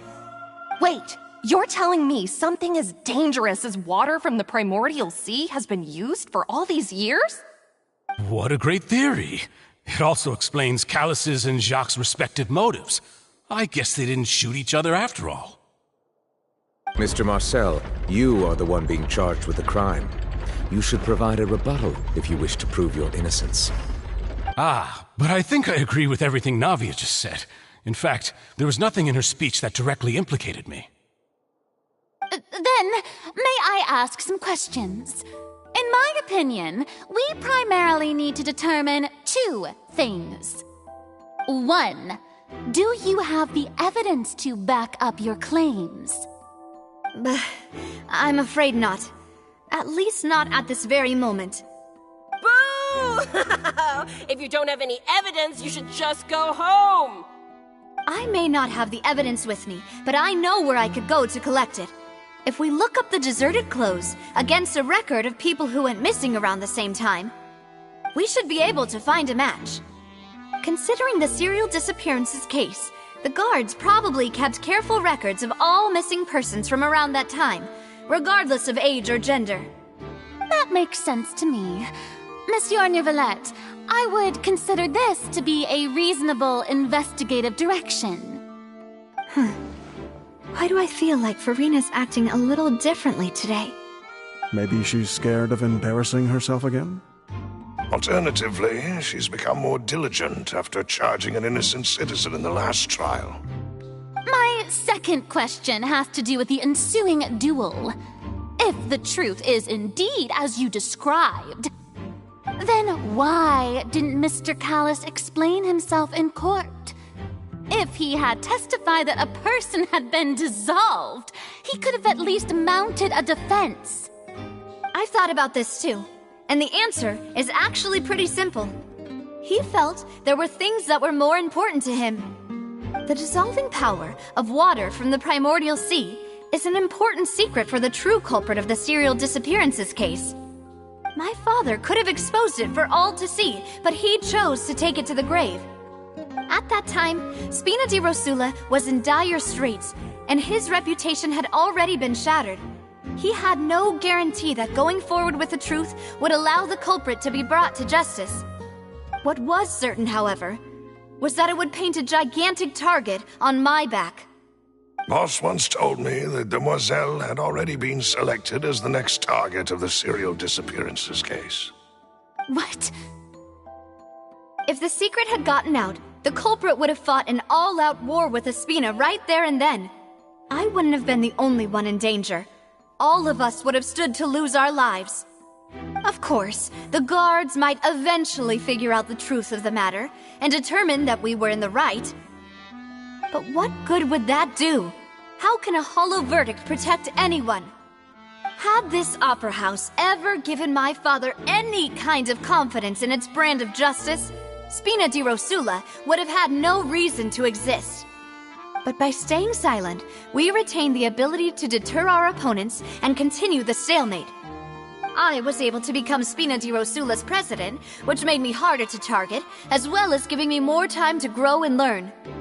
And once I have figured out the truth and stepped up to the challenge, I will do what this opera house cannot, and restore my father's truth and honor back to him. So, you mean to say, your father intended to die in the duelist's ring? That's right. Do you have any proof? Of course. All you need is to ask his opponent, Clarand. I don't need your apology, your guilt, or your support from the shadows. You don't have to do anything for my sake. But since he entrusted his will to you, Clarand, you should tell us the truth about his sacrifice. So, during the duel, did you believe that Callus was intending to die? Yes, I did. As a champion duelist, I've fought many battles and taken a countless number of dishonored lives. In my line of work, I've seen all kinds of people give their all for the faintest hope to continue living. Some were determined, others passionate, and some even manic and twisted. Just one look and I can tell if a duelist is hoping to live or if they're looking to die. I hereby swear on my name and honor as a champion duelist that Mr. Callus never intended to leave the ring alive.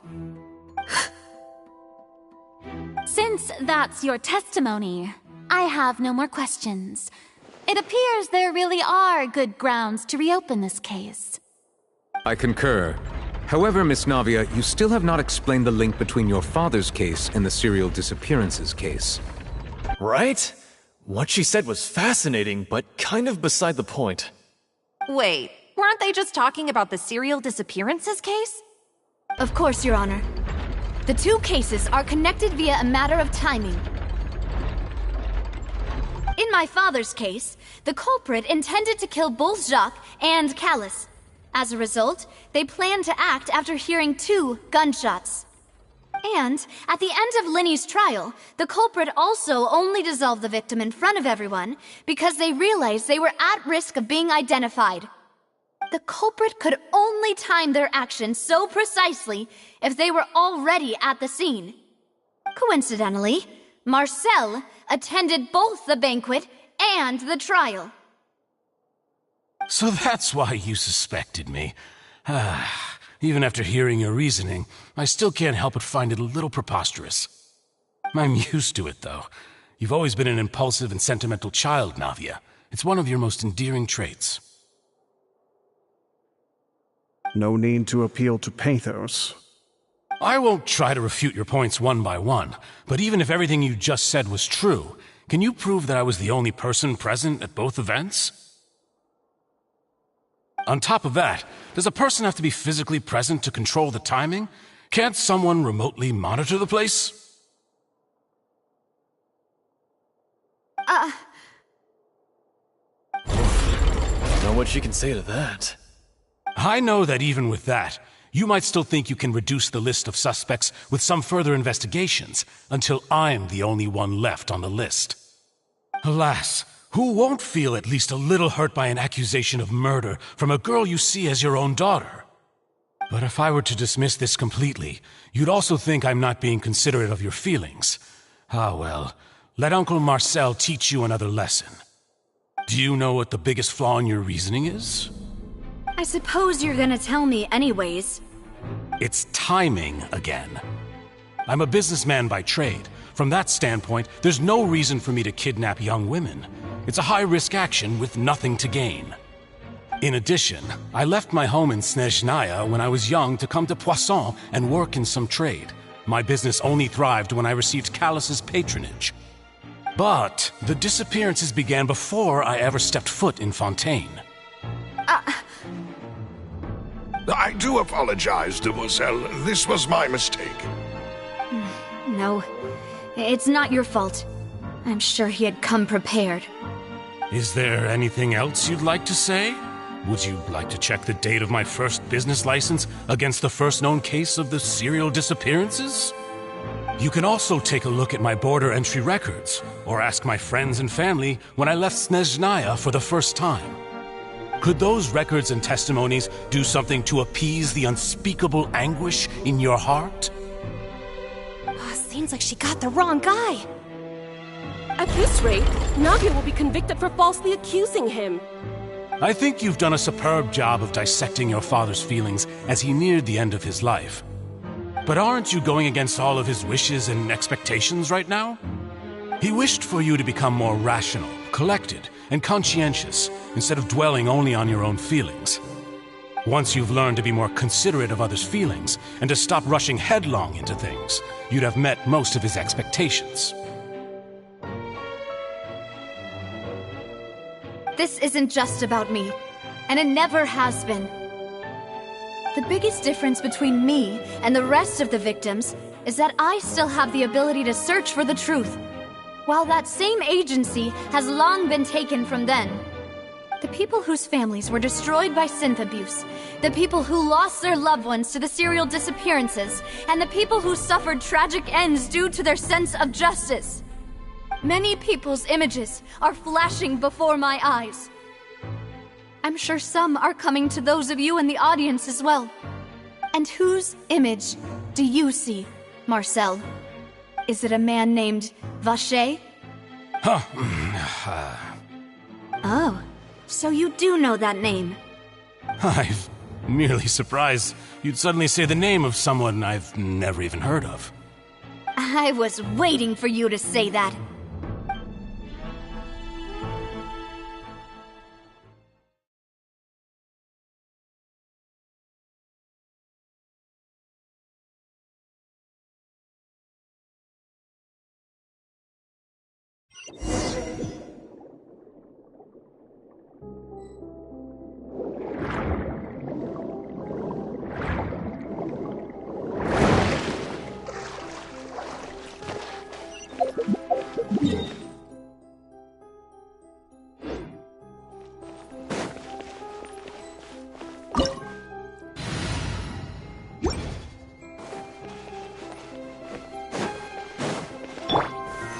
Solidify!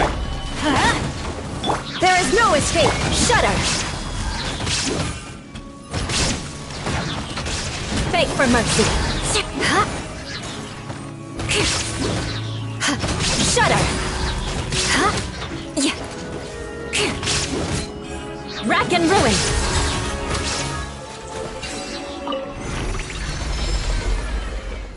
Whoa! The floor is going up! Is it because of this mechanism in the middle? That guy really prepared a lot of stuff for this place.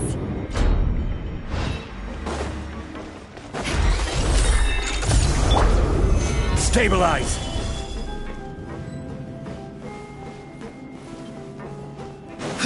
Paimon thinks we need to go up, but Paimon doesn't see a way.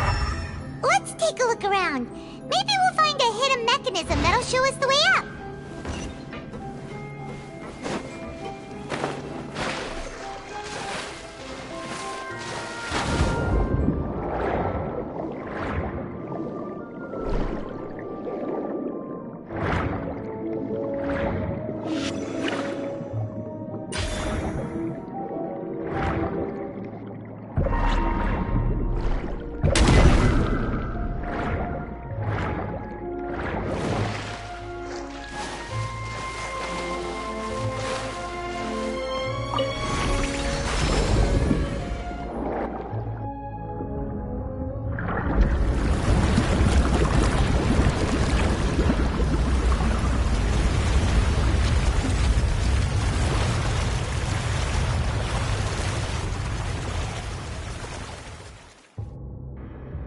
The water level is rising! Now we can swim to the top! But this is still a ways away from where we need to go.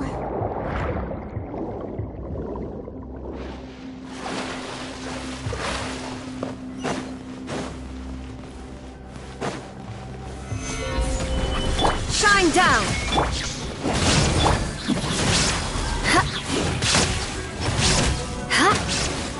Beg for mercy! Crush!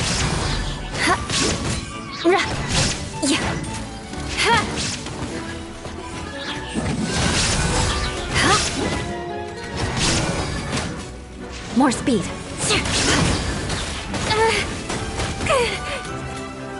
Shudder! Illusion shattered!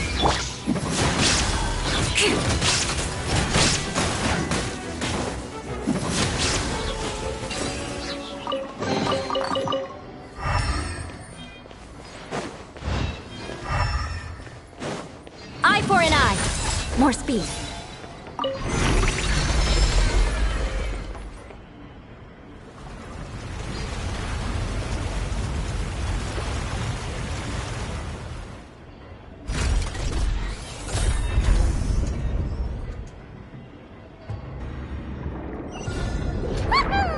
Now the path is clear! Let's go!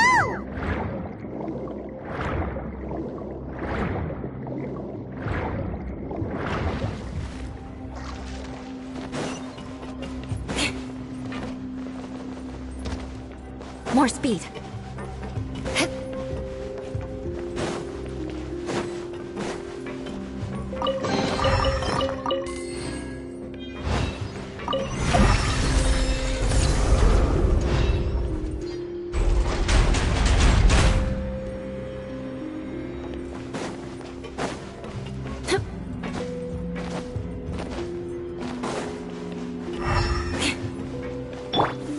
Solidify! Adventure to everybody, step! Now you shall perish! Shine down! Blood of frost! Beg for mercy!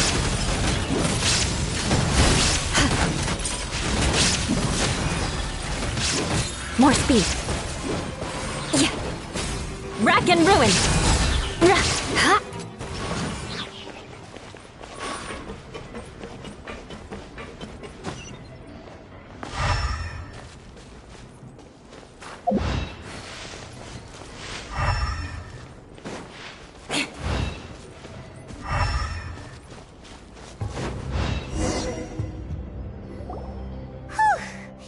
After all that, we finally made it to the innermost sanctum.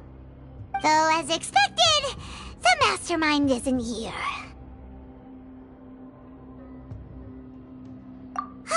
That's right. Then let's hurry up and find some evidence so we can get back to the Opera House and help Navia.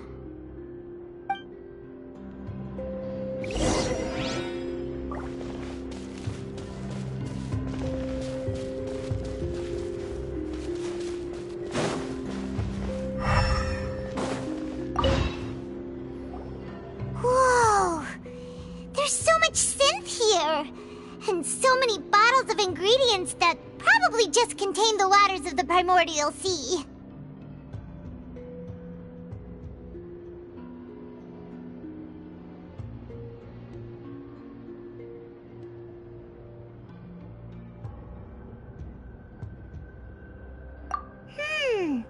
Mixing in progress.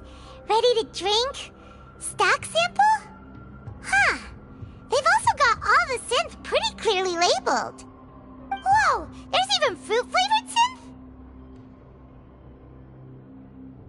Yep, it's super obvious.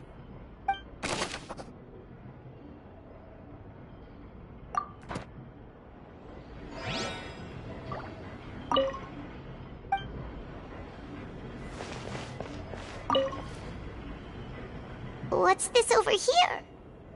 Looks like some kind of place for research.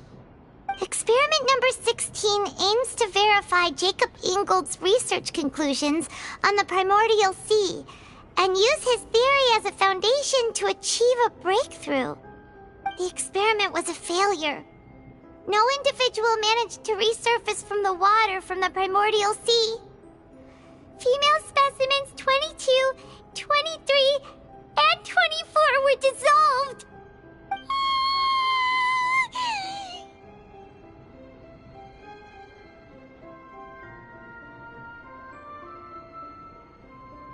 Sorry, Traveler. Paimon will try her best. It's just that Paimon's never read something so scary before.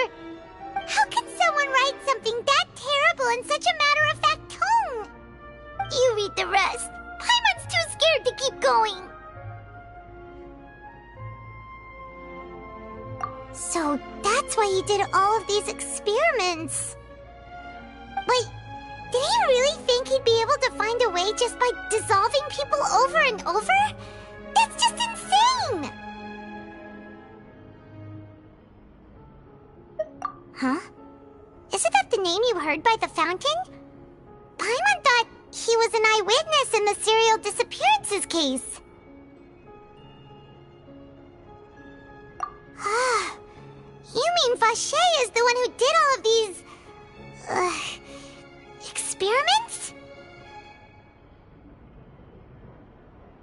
So that's it! Vache was no victim, but personally took his lover and... No, that's not it either! If that's the case, why would he want people to resurface from the water? In any case, Paimon will write it all down.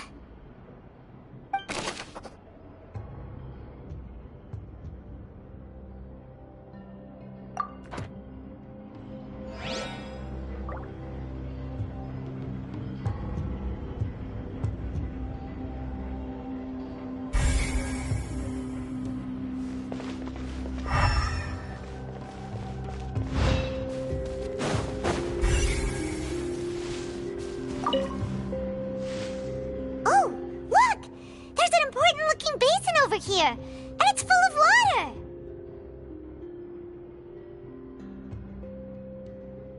That means this is where they make all the synth! And that special water is the main ingredient!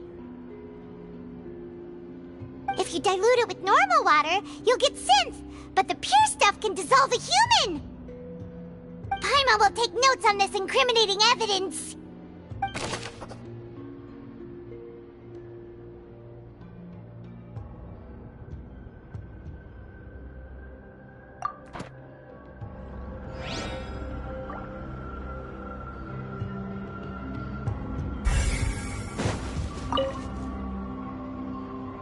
What's written here? Nothing escapes Detective Paimon's eyes!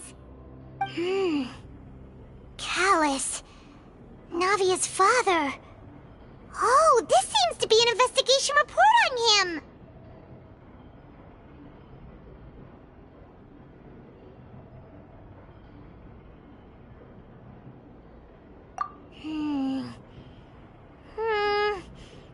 Yep! It's about finding someone to assassinate Jacques and Callus because of a lack of confidence that Jacques himself would go through with it! This should prove the existence of the third person, right?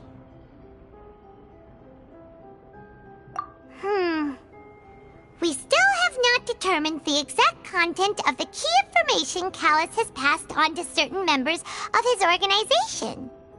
The old dog's a real menace to deal with.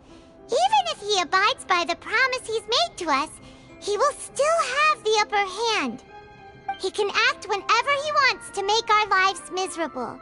The only option left is to remove him from the picture entirely. I concur. Let's send someone to kill him.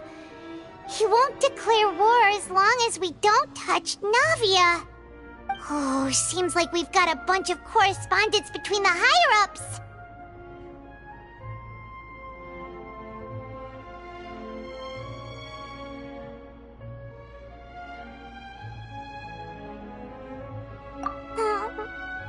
They're all just so evil!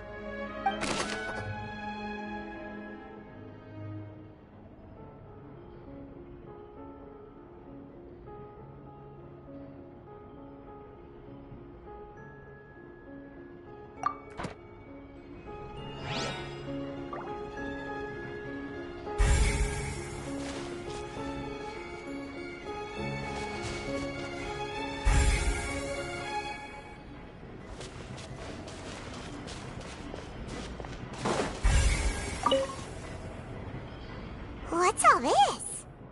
Aw, it's a bunch of really cute things! Pink accessories, a hair tie, a necklace, even a makeup box!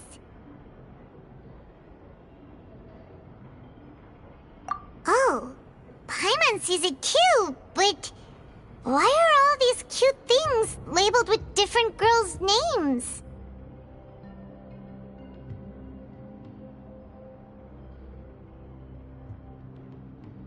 Huh? You mean the girls from the serial disappearances? They were brought here? And then they were turned into water. And all the boxes of things. These names. That means... Oh, this is terrible!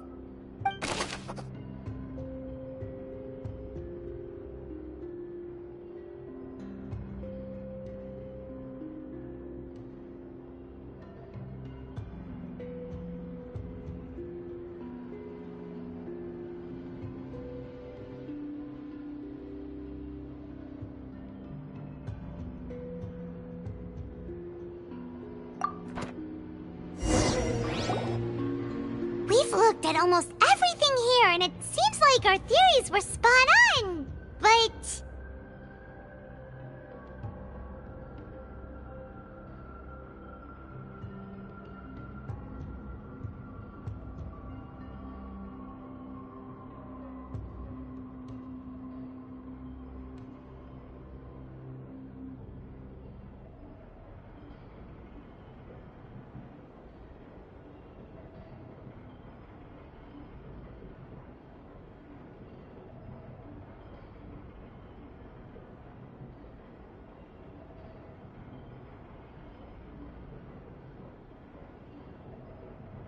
Yeah, we haven't found anything that reveals his true identity. No wonder even Nervalette wasn't able to find anything. Whoever it is probably destroyed everything to do with that name a long time ago. That way, even if we bring all this back to the opera, we won't be able to identify the true culprit.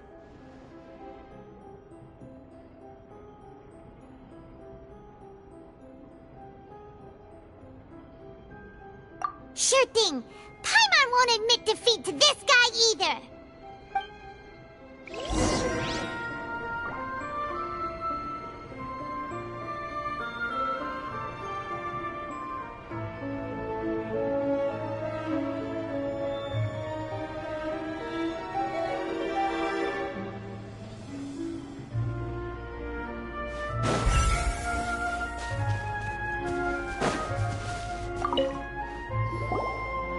You take that side and Paimon will take this side. Check everything carefully. We'll find something for sure.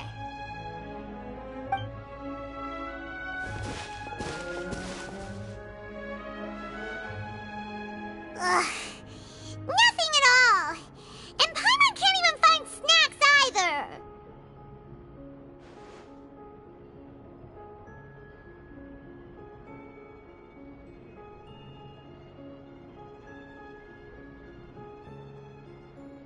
Whoa, really? Let Paimon see! Vinier. Isn't that Vache's lover's name? Then you found her diary. Let's see! Aw, it's just a normal diary chronicling their love story. She was so sweet, too. Oh, Paimon feels even worse for her now.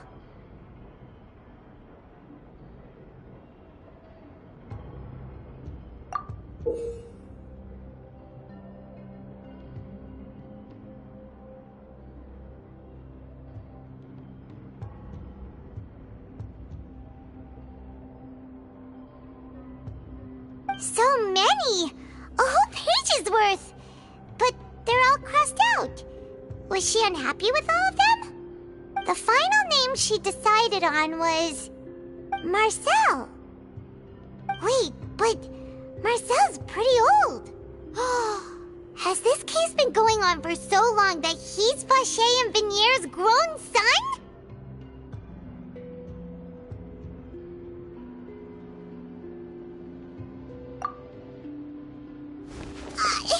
Hey! Paimon still hasn't figured it out yet.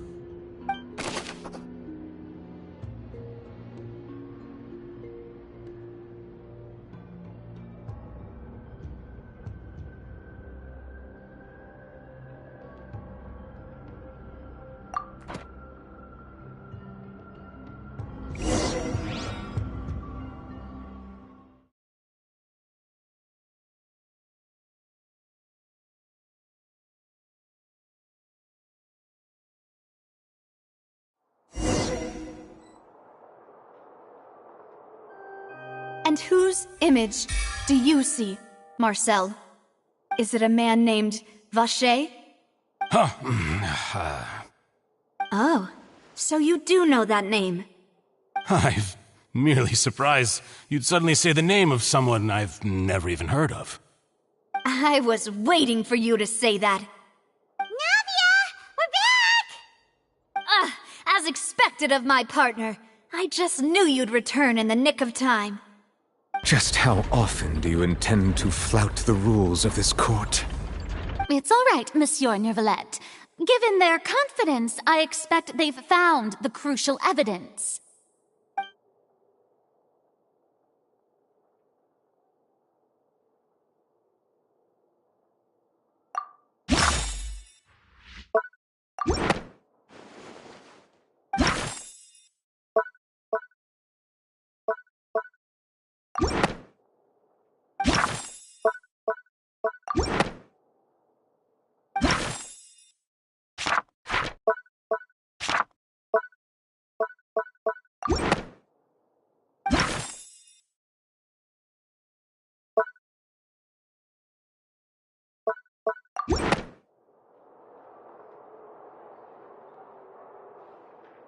But the truth of it, Marcel, is that you've always been Vache.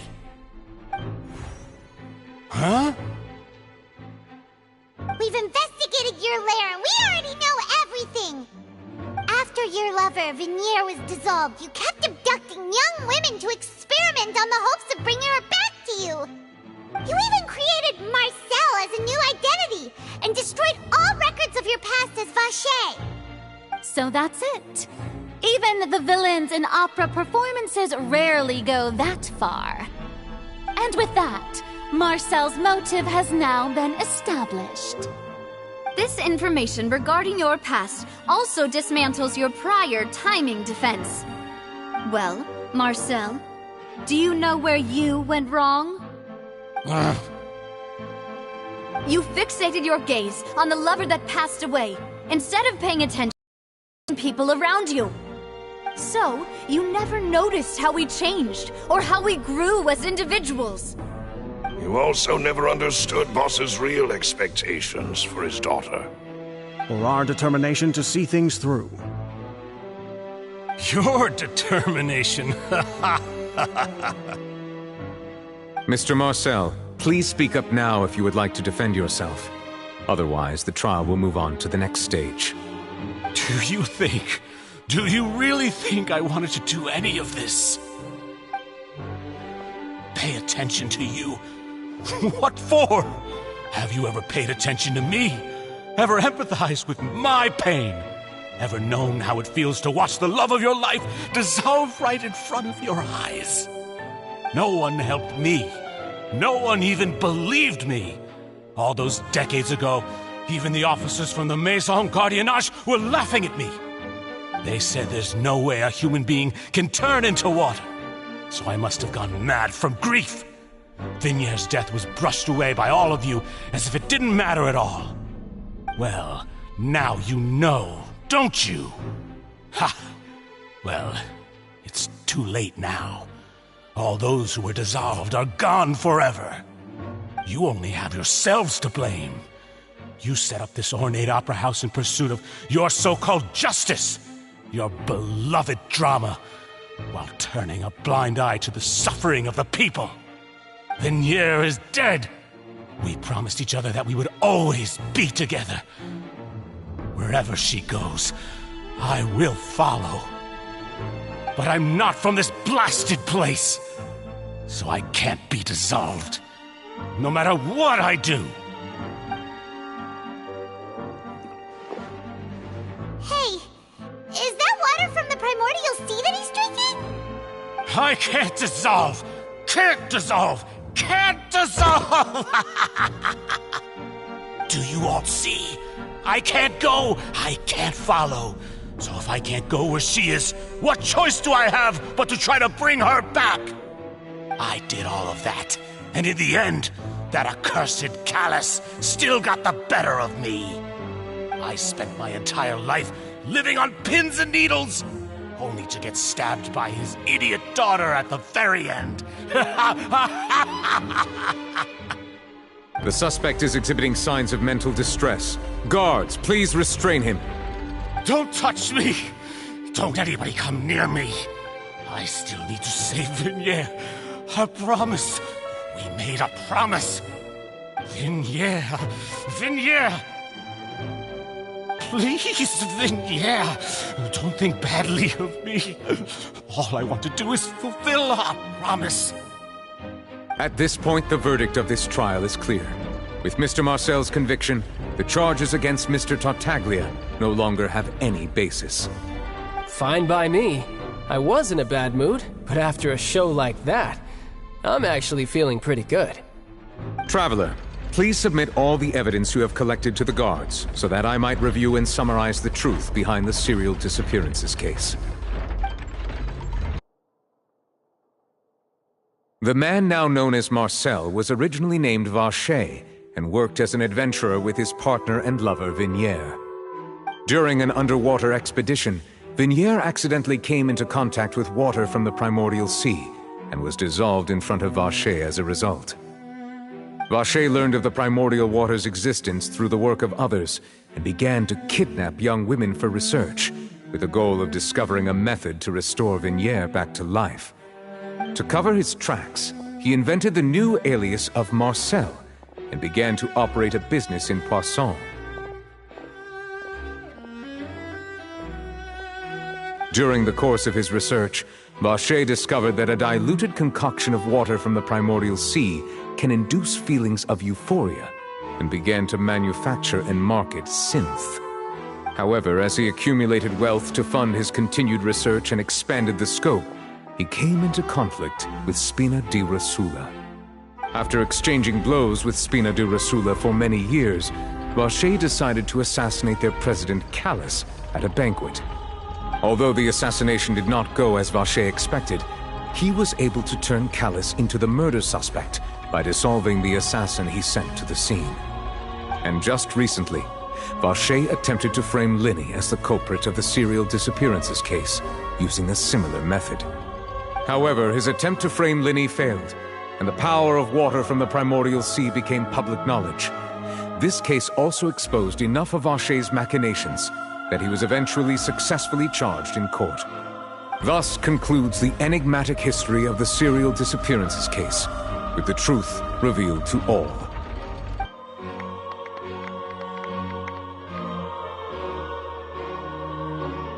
The Oratrice will now deliver the final verdict regarding the charges against Mr. Vacher.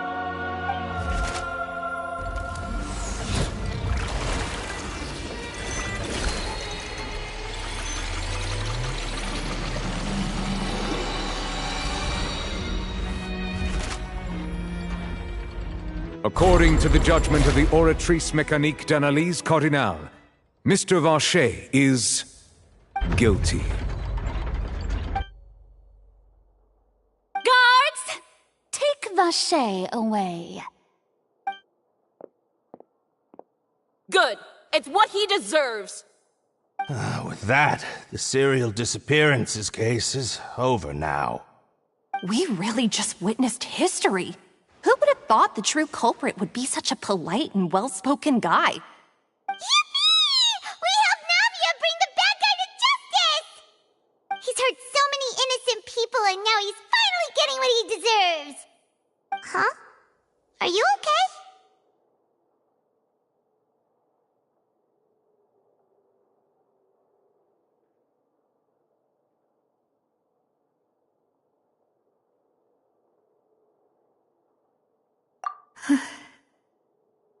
Demoiselle, you were absolutely brilliant. The day our late boss had always hoped for has finally come. You can rest easy now, knowing justice has been served. Yeah. It's finally over.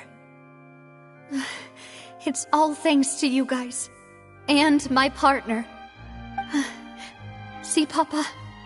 Spina di Rosula's still doing well with me at the helm. Well now, hasn't this been a most delicious piece of drama?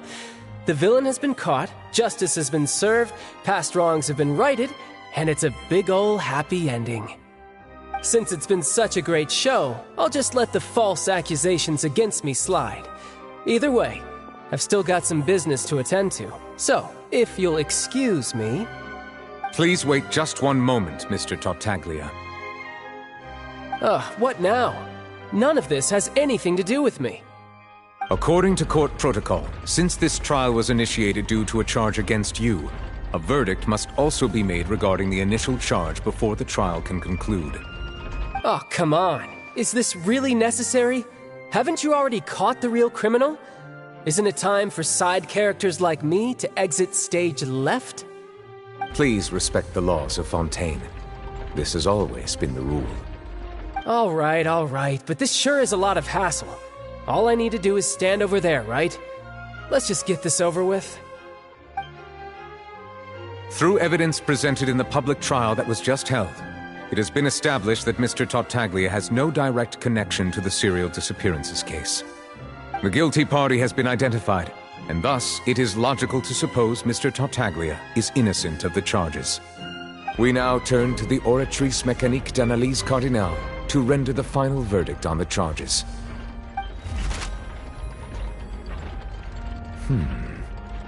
According to the judgment of the Oratrice Mécanique d'Analyse Cardinale, Mr. Tartaglia is guilty. What? Hey! That's not funny! Didn't you just say I'm supposed to be innocent? What's with this verdict? Is your justice machine malfunctioning? Huh? This has never happened before. The Oratrice actually returned a different verdict from the Chief Justice. I mean, have you ever heard of an innocent Fatui Harbinger? Do you think the Oratrice might have just convicted him on general principle? But weren't the charges about the serial disappearances case? No matter what else he's guilty of, it shouldn't affect the verdict in this case, right? The judgment of the Oratrice Mécanique d'Analyse Cardinale is, by law, the final verdict of the court. We must accept the guilty verdict. Guards, please take the suspect into custody per court protocol.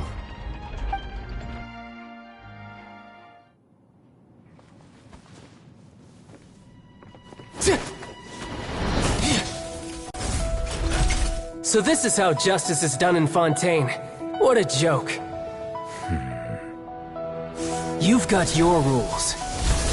Well, I've got mine too!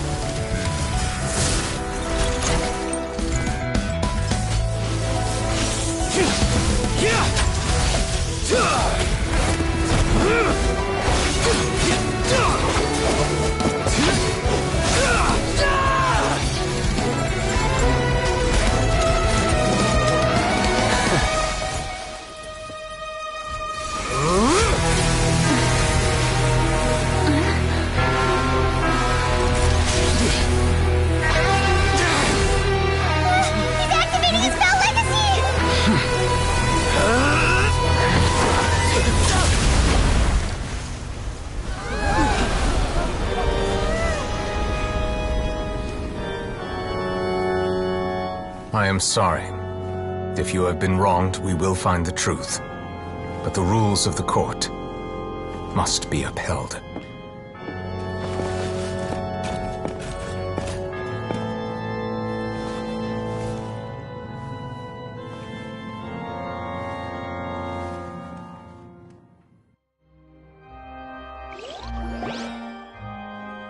Hey, Monsieur Novelette, what's going on? Shouldn't they have been cleared already? Apologies. This is also the first time I've encountered such a situation. However, according to the rules established at the conception of Fontaine's court system, the Oratrice's judgment is the final verdict of the court. All I do is follow court procedure. As for why the Oratrice arrived at the conclusion it did, you should probably ask someone more knowledgeable than me.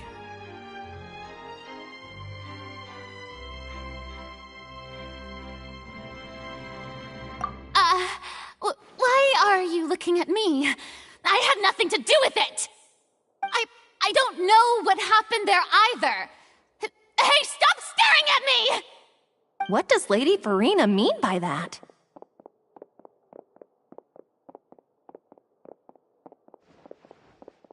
She says she has no idea either, but that's impossible.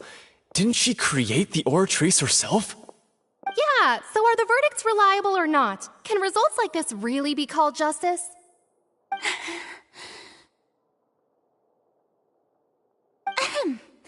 My dearest citizens, did you really think we'd allow an incorrect verdict to be handed out in this court? Did you really believe that the judgment could be mistaken, or be the result of some sort of random mishap? Don't tell me you thought even I had been blindsided by the Oratrice's result. But the way she looked just now, it was pretty obvious she had no idea what was going on. However, given the state of things, I shall give you an explanation. Everything that just took place, including my supposed shock and bafflement, was a part of an elaborate performance, with every action meant to stir up drama and excitement. And, of course, for every performance there is a script. Everything has unfolded exactly as I expected from the very beginning. As the embodiment of the very concept of justice, the Oratrice shall never render an arbitrary judgment! If you thought Child had nothing to do with the serial disappearances case, it is only because you've been blinded by the superficial appearance of innocence. Everything he's done, not to mention the danger he poses, are beyond ordinary comprehension and completely unforgivable! All shall be revealed in time. You will come to understand my noble intentions, as well as the absolute correctness of the Oratrice's verdict.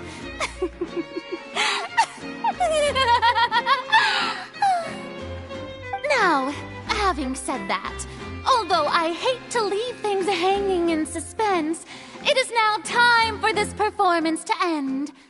As the lead actress, I shall be the first to take my leave. Toodaloo! So she chose to make her escape after all, did she? So you're saying we shouldn't put much stock into what she just said? She probably just put on that performance to save face. As for the truth, it's unlikely that she actually has any idea.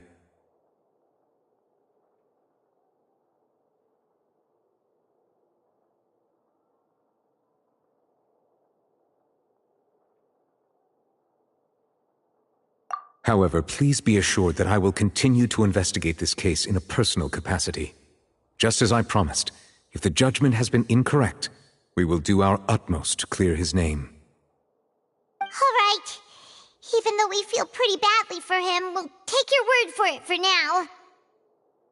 After all, he's done plenty of bad stuff, so he should have known he'd go to prison someday, right?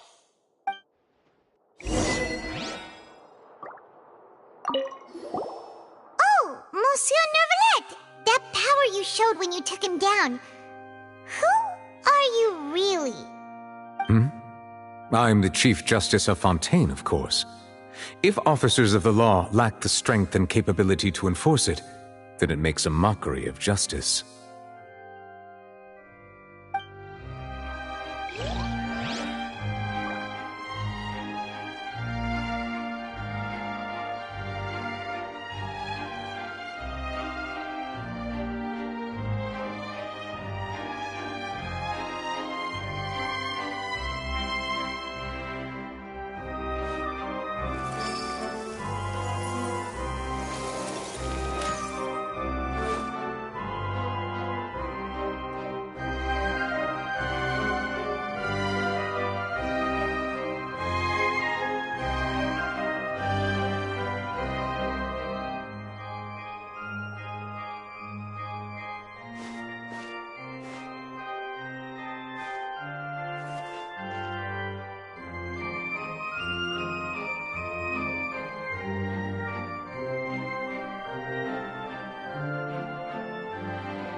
You want to learn some Favonia's blade work? Alright then, I'll teach you. Oh yes, I'll teach you alright. Mark my words.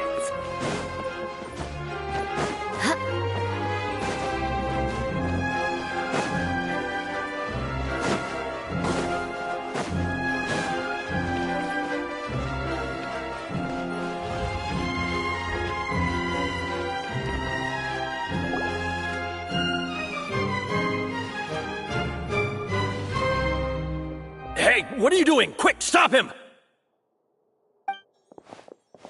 Traveler! Hey! Traveler!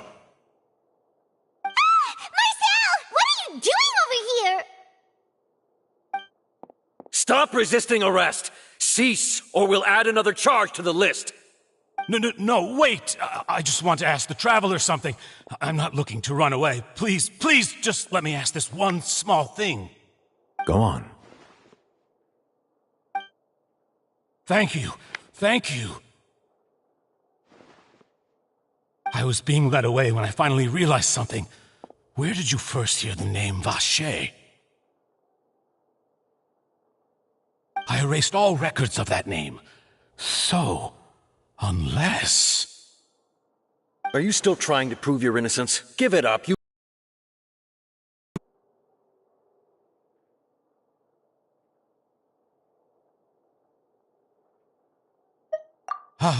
Really? You did? You're sure?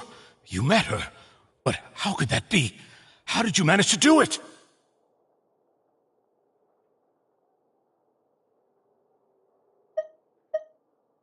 The Fountain of Lucine? Then she's been so close to me all along. And I just never...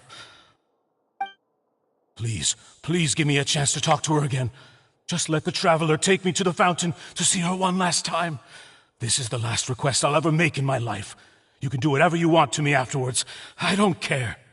What? Give an inch and you want to take a mile? Do you think serial killers get to make requests like that? Paimon agrees. Why should we give him what he wants when he's only done a ton of super terrible things? This request, is it worth as much to you as your life? Of course! Wait, no. It's worth even more than my life. Humans. Will they betray the instinct to live just to satisfy spiritual needs? Very well. I will grant your request. Your Honor, I fear that... I will go with him. You do not need to worry about any escape. In that case, I shall leave him in your most capable hands, Chief Justice. Thank you, Your Honor.